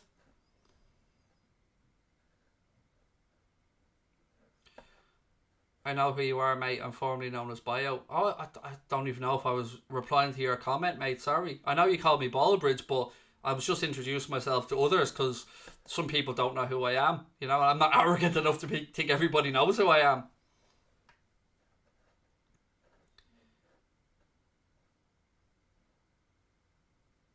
Do I think Ben White will succeed at Arsenal? The question should be, do I think anybody will succeed at Arsenal? Because do I think there's a defender in Ben White? Yes, I do. Do I think Mikel Arteta will get the best out of him? No, I don't. So I hope that answers the question. Because it's a kind of... I think he's good, but he's not good enough yet. And I don't know if Arteta is the one to get the best out of him. Do I see what's happening with Derby? No, some people have been letting me know in the chat, and I've got a few WhatsApp messages, but I'm trying to be paying attention to you guys and not them. Let me have a quick look.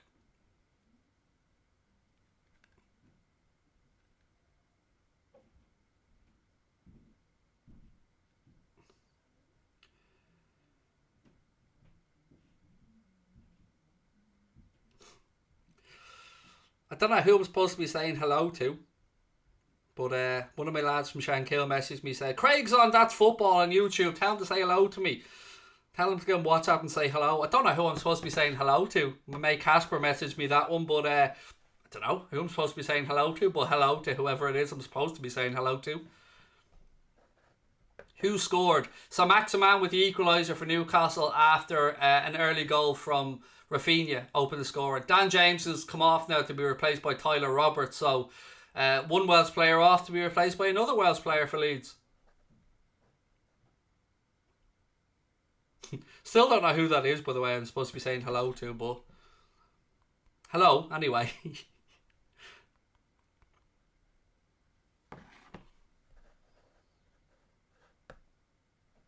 Almiron coming off now, isn't change for Newcastle.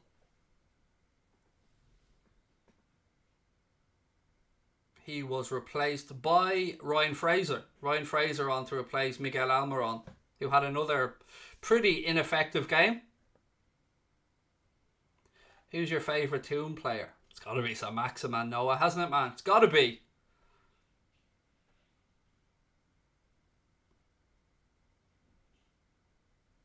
Free kick to Leeds now.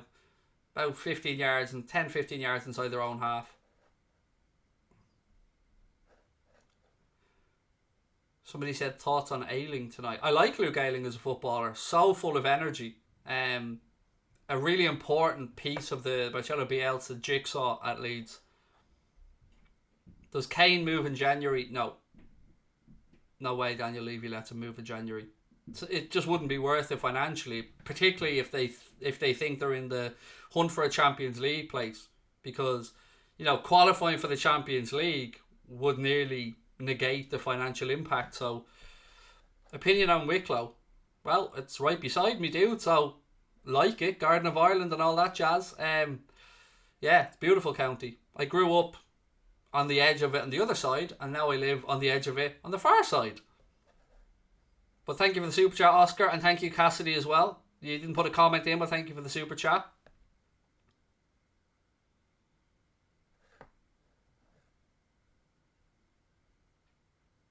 Will Bamford score? He hasn't looked like it so far in the game, to be fair, but it does only take that one ball in, that one chance. A lot of the chances have been falling to Rafinha during the game so far, but Bamford's playing on the shoulder. Oh, lucky. Leeds tried to thread the ball through to Rafinha. It was just a little bit too much pace on it from Tyler Roberts, and it goes behind for a goal kick. Lloris is better than Alisson. He's not though, is he? He's not. Oh look, it's the Harry Kane fella again. Jesus, not you again, mate. Honestly, can we just acknowledge that everything you're going to say I'm going to disagree with, and we just leave it at that, fella? Because I still have nightmares about your stupid comments from the last stream, dude.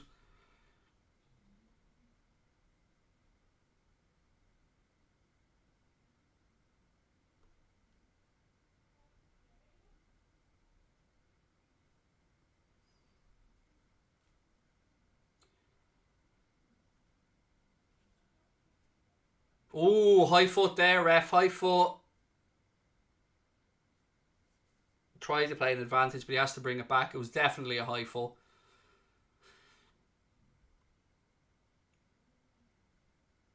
Be a free kick to Leeds. Junior Firpo just, I think, he's holding his right shoulder. It's definitely a high foot anyway. No doubt about the free kick or the award of the free kick. Why are you on Mark's channel? Because I'm absolutely awesome, Georgina, and he said to me, look, there's this young one on there called Georgina, and she's an awful pain in the backside. So if you wouldn't mind, Craig, signing up for an entire season, coming on That's Football, just to annoy Georgina. And I said, Mark, you know me too well, fella. It would be my pleasure, sir, to come on here, show the world how good I am. And if we happen to annoy Georgina at the same time, then so be it. So be it. That's the conclusion that we came to, Georgina. We just thought, stuff the money, the views. Let's just wind Georgina up. So that's what we did, and it's worked. You've taken the bait, Georgina. So chalk that one up to a win. W. See, what you don't get here is that I am just charming and endearing and lovable. And by the end of it, you'll be saying, who the fuck is Mark? Who's this Mark lad? Ballbridge all the way. Team Ballbridge. The mayor has spoken. You're welcome.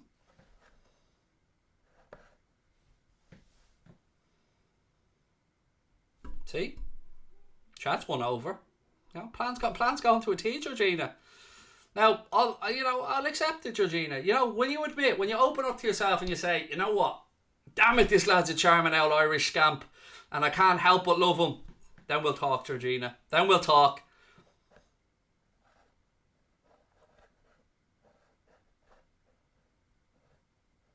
Thoughts on anime? It's not my favourite kind of porn. Oh, you mean not porn? What? I thought anime was only just a different type of cartoon porn that people like, but not into Japanese cartoons myself, but, you know, each to their own.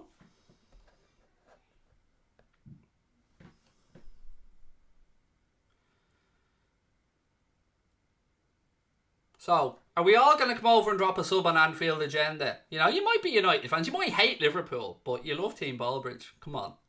So don't forget, get over, drop a sub on Anfield Agenda as well. We're really close to hitting 120k on there. I will be here again on Sunday. We've loads of time left to have fun tonight and annoy Georgina, folks. Loads of time. Georgina will be pulling her hair out by the end of this. Another substitution here. This time it's, big call. Rafinha coming off for Leeds. Big call, this one. Rafinha coming off to be replaced by Somerville. Is it Crescencio? Somerville? Well, Somerville anyway, coming on. Already sub, mate. Love it. Well played. Right, Mr. Kane. You've had your multiple warnings, sir. And I've tried to be nice to you, but unfortunately, you see, your stupidity seems to be beyond the level that most of us can comprehend. So I'm going to do you a favour, and I'm going to shut you up. Just you know, because the rest of us are sick of listening to you, basically.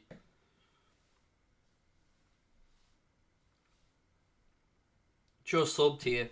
Much love, Christopher. Thank you. We're closing in. Like, if 300 of you jumped over and subscribed to Anfield Agenda, you'd get me to 120k subs, which would be amazing. That's okay. Mark doesn't mind that. We're all part of the same team here. You know what I mean? Team That's Football. He's in the United Stand. I'm on Anfield Agenda. And I'll be back here on Sunday for the 4:30 p.m. game. So I hope you can join me for that one. I think we'll be doing a game together soon as well. It's been a while since me and Mark actually did a co-watch-along.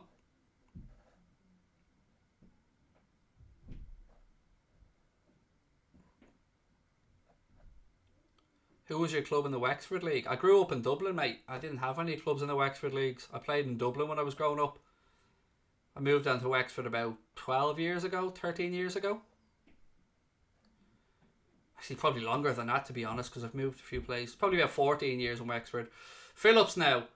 22 minutes. We're into the final quarter of the game. Still, interestingly enough, Newcastle 1, Leeds 1.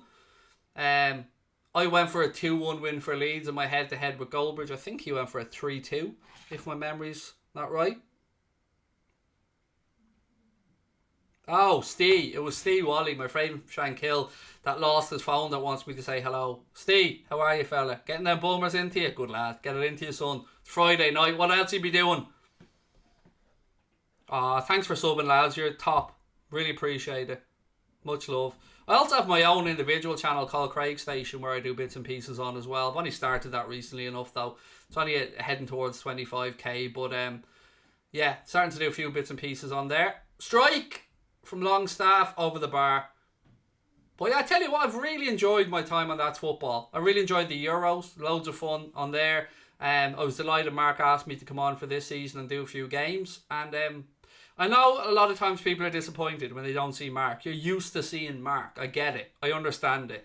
I know people are very loyal to their presenters and stuff like that. But just think of it this way. Me doing games on here just allows more games to be done on That's Football, which grows to That's Football family. So just think of it as a positive when you get past your disappointment of me not being Mark. Joelinton now. He goes down. Nothing doing. No, I didn't think there was. Not many appeals from Newcastle, to be honest. 20 to go. Leeds now on the counter. Ball through the centre. They've got space on the right hand side if they can work it out. They do. Bamford points. He wanted it early. They didn't give it. Tyler Roberts held on too long. Bamford wanted it early. He pointed. If Roberts had got his head up, he would have found a ball through. Would have been a fairly straightforward pass as well.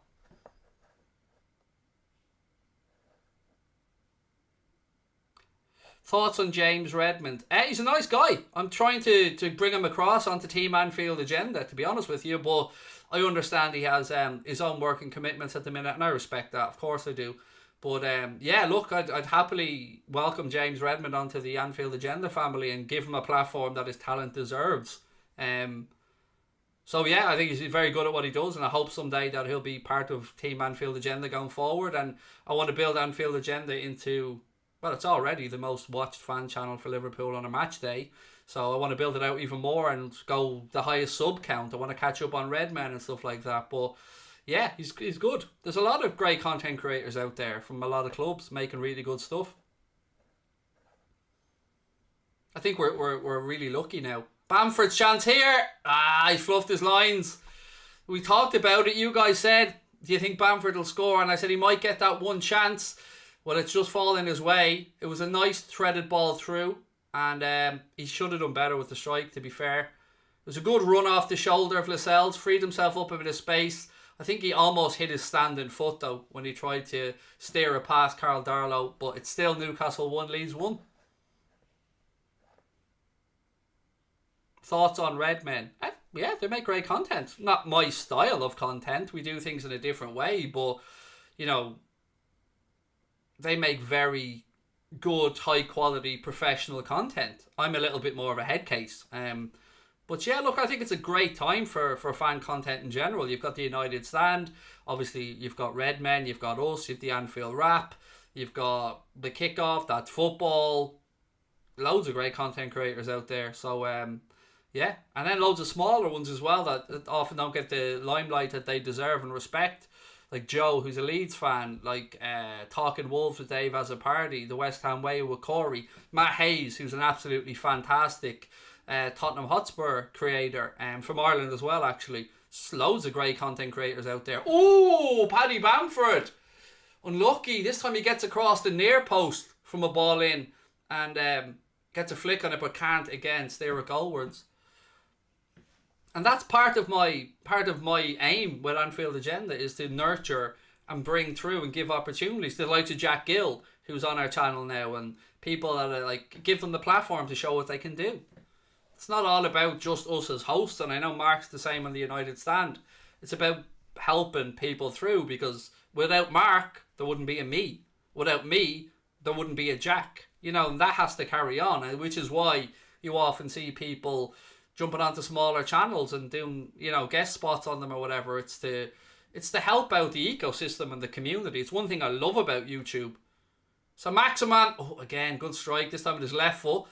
Meslier gets down. I love the fact that there is this really good community on here that want to help everybody out and help the smaller channels out, because we've all been there. So now I remember hitting 1,000 subs. I remember hitting 10,000 subs, and I remember celebrating them. And that's what makes YouTube such a special place for me, is this understanding of we've all had the similar steps, and if we can help each other break down these barriers and make it a bit easier, and maybe a few little cheat shortcuts for people, you know, because there's been a lot of a hard slog for some of us to work through. Why wouldn't we do it, you know? I think there's enough for everybody. I don't hate or wish bad on anyone. I want to help nurture people and bring them through. But then again, I'm a bit of a soppy old git, really.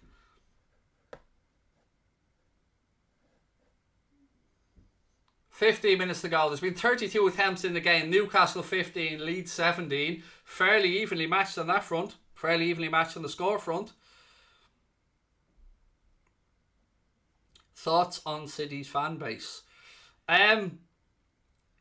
It's a kind of double-edged question, because there are the hardcore City fans, the ones that have been around, seen them at Main Road, seen them go down to the divisions, that deserve respect. And then there's the new money, for want of a better phrase, which, you know, let's be fair, some of them really nice, some of them absolute arseholes. But then it's the same with all clubs, isn't it? You know, I'm not naive enough to think that there aren't a load of Liverpool fans that are arseholes, or United fans, or whatever. So I just try and find the good ones and try and work with them. "We love you, Craig." Oh, thank you, man. It means a lot to me. I don't get it. I'd say this all along. I'm a boomer. Went behind there for a goal kick, by the way. I don't get this whole... I don't get why people watch me. I've said this from day one. I don't get it, but I appreciate it. Now, I'm going to keep going as long as people keep watching. But I don't know the appeal. I can watch Mark and I can see the appeal. I can watch True Geordie. I can see the appeal. You know, I can watch other people and I can see it. But I've never understood it with me. But I tell you what, you won't find anyone who appreciates it more. I love winning people over, and I love that people go from "Where's Mark?" to "This lad's alright actually" by the end of a stream. That's class. I enjoy that.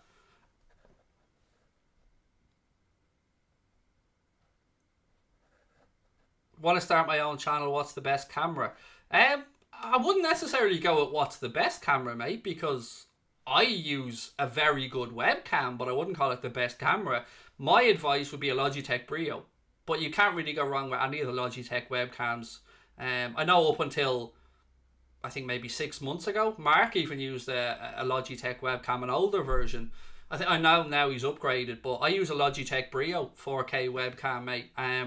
Any questions like that, always ask them in the chat, man. Happy to answer any questions about green screens, microphones, anything like that. There shouldn't be any veil of secrecy around what we do. It should be there for everybody to learn. Thoughts on City Extra? Honestly, Omar, I've never had any interaction with them, mate. I couldn't give you a thoughts on them. Most famous person I've met. There's a throw in here. I know I'm not fully commenting on the game, but I'm trying to find a happy medium between the chat and the game. Most famous person I've ever met. I've met a lot of famous people for various reasons. One, because my dad had some good contacts in the world of boxing and stuff like that. I tell you, I'll answer it with the only person that I've been in awe of and never been able to ask a question of at a press conference, and that was Klopp. I bottled it. I'll be honest with you. I had the option to ask him questions and I bottled it. So probably Klopp. But I've been fortunate enough. I've met and recorded with and done some stuff with some famous people. But yeah, Klopp's the one. There's an injury here, by the way, a collision between Bamford and Javier Manquillo in the centre of the pitch here, both getting a bit of medical attention.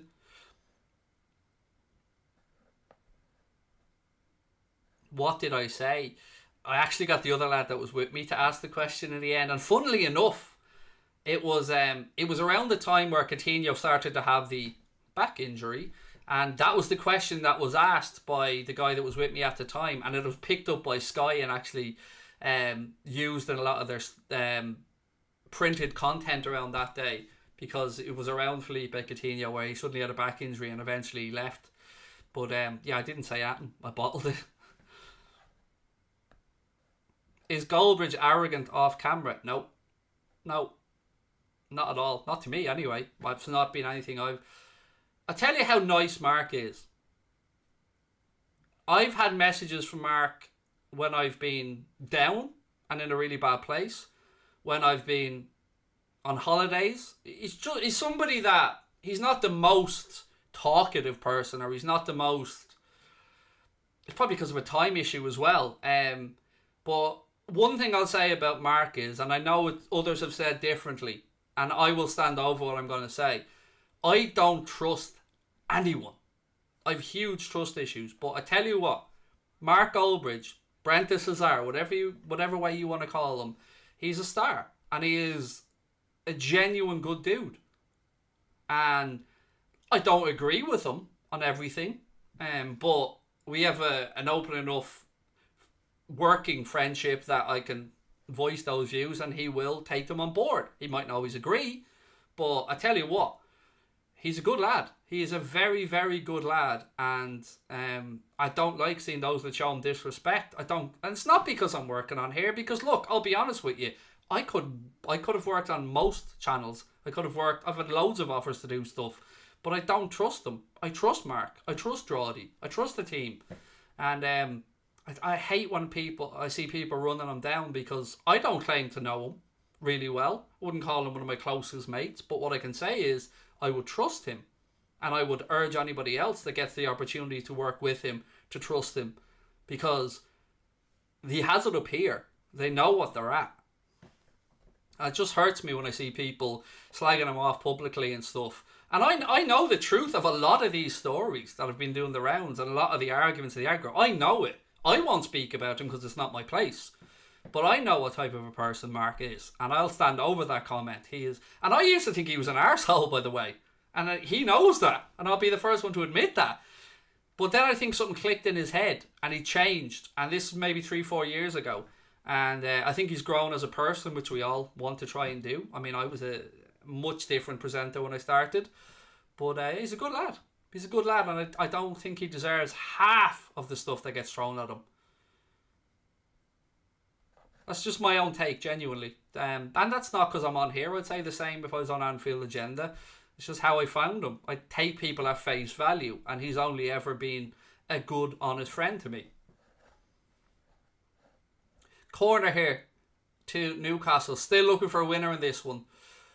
8.5 minutes to go. Newcastle 1, Leeds 1. Both sides have had chances to win it, but Newcastle have a corner now. Richie floats it in. It's headed away by Phillips. Second ball drops to Sam Maximan. Back out to Richie. Takes a touch. Cross in. Header. It's wide. It'll be a goal kick to Leeds.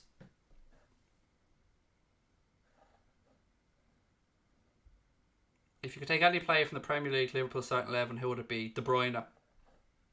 In a heartbeat. Thoughts on Cork? I was there last week. No, the week before last. We were interviewing Gary Spike O'Sullivan for my other channel, Craig Station. Yeah, I was down there a few weeks ago. Like Cork. They don't really like Dubs very much though. Firpo now for Leeds. Space on the right if he gets his head up. He switches it back across to the left though. Tyler Roberts has it down near the corner flag. He's waiting for some support. Still Tyler Roberts. Couple of step overs. Cross in. It's cleared away. There'll be a Leeds throw in. Down near the corner flag left hand side.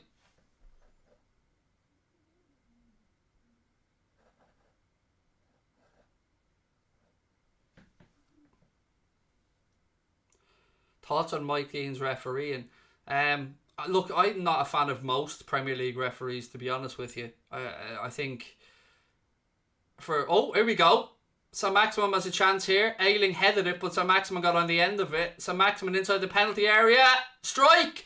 Good save again by Meslier. Good, strong, powerful shot with his left boot, but Meslier was equal to it. And he's now thrown it out really quickly to try and start the counter for Leeds. Renate said, who do I think will win tonight? Or who do I want to win tonight? I don't mind who wins, mate. I try and stay down the middle, especially when it's not my team involved. But it's been an entertaining game, I tell you that. I thought it would be, and it certainly for me has been. Second half, we thought we might get more goals. Leeds go down looking for a cheap free kick there. Mike Dean waves his hand to tell them to get up. Newcastle now looking to. I feel like there might be another goal in this though. I feel like we might see a winner. So Maximan there, judged to have fouled Leeds defender, and it'll be a free out to Leeds.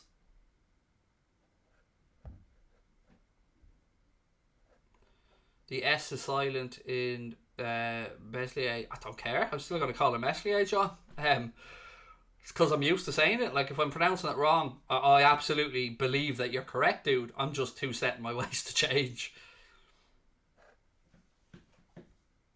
Where is Mark? Oh, did you not hear Jack? No, he gave up. He's seen how good I was at this and just said, shit, I'm in a whole world of trouble now that I've invited Craig on to That's Football, so I may as well just give up, mate. So, yeah, he's given up because he knows he just can't compete with the machismo that's on show.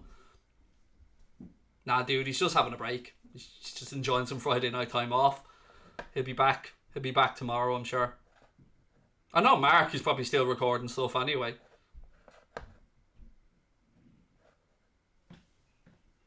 Five minutes to go. Rafinha looks on from the sidelines. No, he can't impact the game anymore. It was his excellent cross and cross-come shot, shall we say, that went in for the opening goal of the game, and that was equalised by an equally good goal from Alan Saint-Maximin for Newcastle. And it's 1-1 with 5 minutes to go plus stoppage time.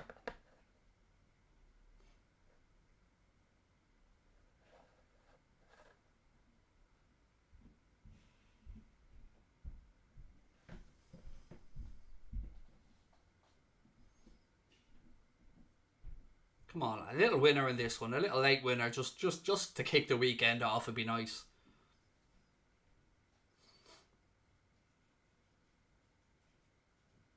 Thoughts on Derby's situation? I haven't had a chance to keep up with it, mate. People have been letting me know in the chat. Last I knew yesterday, Derby looked like they were going to take a points deduction. But now apparently people are saying, I have a quick look on Sky, it's they're set to enter administration, which is not great for a club as established as Derby. Best fast food restaurants. Wagamama's.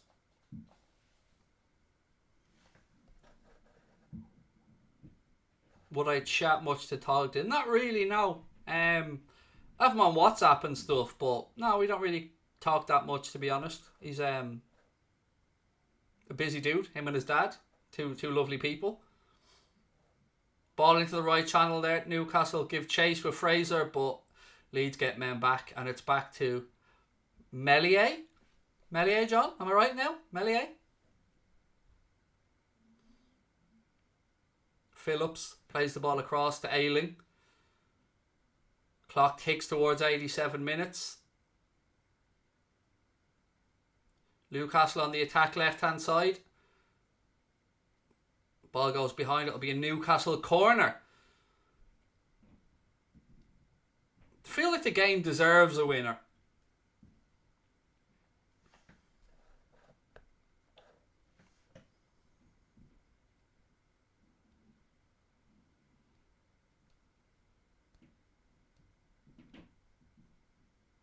Shackleton looks like he's getting ready to come on for Leeds here, but they have a corner to defend first. Matt Ritchie's over it, left hand side for Newcastle. Ball in. Header up. Keeper comes and claims it. Look, ladies and gents, as we do head into the last 2 minutes or so plus additional time in the game, just another reminder, if you haven't hit the subscribe button yet, please do so. Bottom right hand corner, and also drop a like on the video as well. It's been really fun again tonight, being on here chatting with you guys. Hopefully we can find a winner in this one though.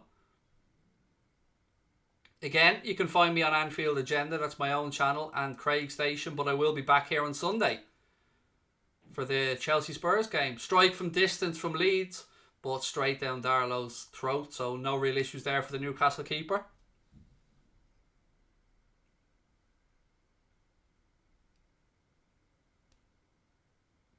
Ayling looks like he has a knock here. He's going to go off. I didn't realise he was that tall, actually, Ayling. It's weird. I always imagine him to be a bit smaller, but seeing him standing around other players there now, actually, he's a few inches taller than I thought he was. Love from Ontario. Love right back to you, Darren.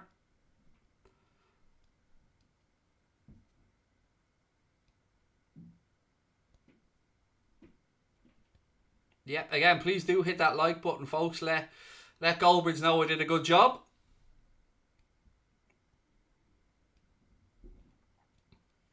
Love from Iceland. Right back to you, Mr. Coutinho.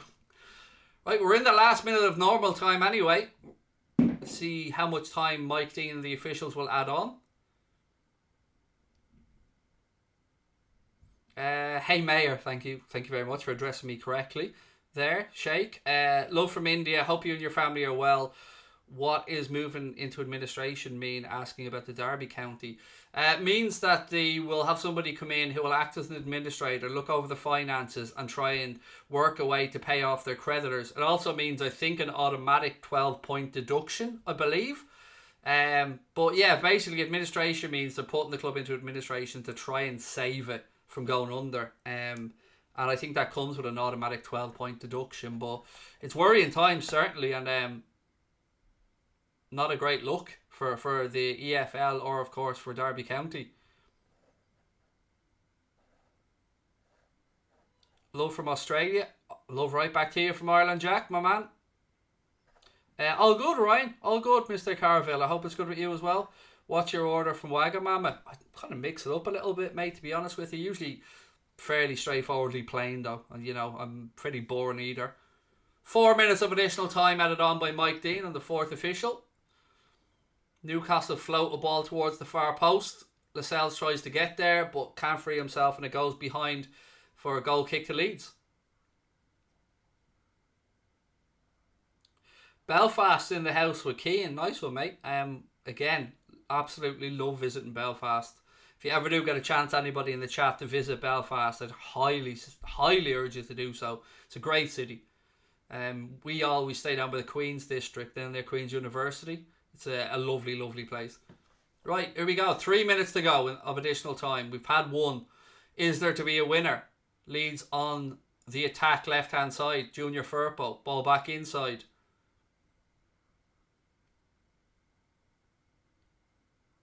Phillips.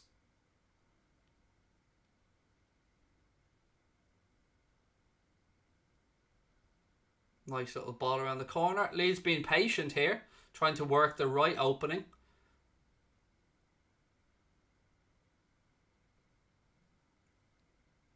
I like the movement. I love the way the Leeds players just kind of drop in and out of pockets of space, almost in a circular motion at times. All eyes on Bamford as well here to see if he tries to make a run off the shoulder. Leeds are forced all the way back though. They cut inside, make a little bit of space. Again, they're back where they started, inside their own half. Phillips now. Nobody wants to take any unnecessary risks at this point of the game. Leeds have had 21 attempts in the game to Newcastle 17. 9 on target for Leeds, 7 for Newcastle.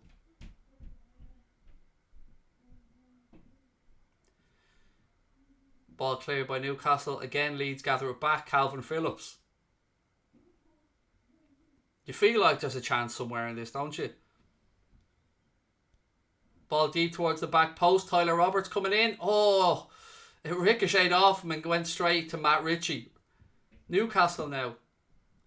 Trying to break from deep. Good break this. Down the left-hand side. I think he's seen the headlines and he wanted to go a bit too far. Took too much out of it. Should have tried to square the ball to Saint-Maximin, but Leeds United have it back now. We are just about to head into the final minute of stoppage time, ladies and gents. Just one last reminder, please do hit that subscribe button. Drop a like on the video as well. It has been a ton of fun here tonight watching it with you guys.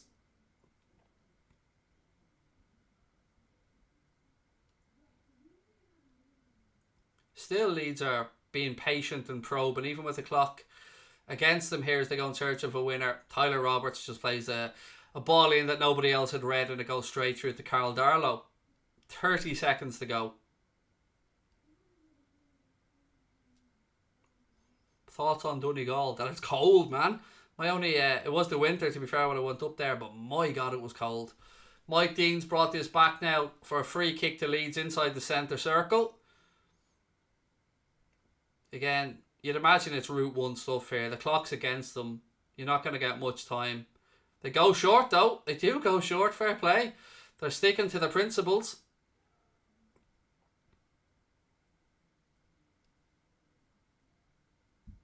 Right, past the 4 minutes now. It's at the discretion of Mike Dean.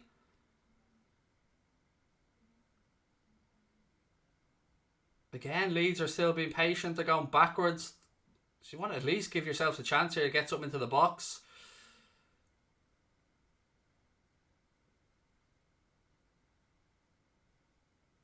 Firpo, little clip. Leeds still in possession. Left hand side. Firpo. Ball across. Oh, it's well defended.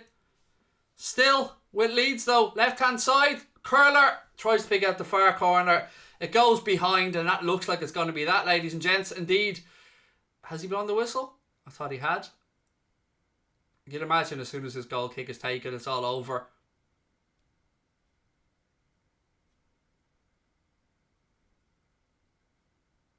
And the camera's not even showing the pitch now. It's just showing the back of Steve Bruce's noggin. It is all over. The final whistle has gone. It's finished at St James's Park. Newcastle United won. Leeds United won in a pretty entertaining game. I mean, I thought that was a good Friday night football, a good start to the weekend, ladies and gentlemen. And look, again, I want to say a massive thank you to all of you for welcoming me onto That Football again.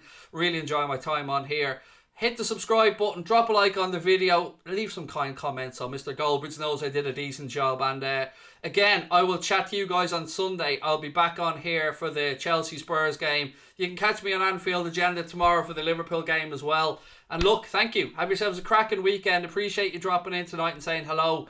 And yeah, show some love to each other in the chat, and I will chat to you, ladies and gentlemen, really soon. Once again, Newcastle United 1, Leeds 1. So Maximum with the goal for Newcastle and Rafinha with the goal for Leeds. So it's honours even, and we head into the weekend. Have a good one, folks. Really appreciate you dropping in.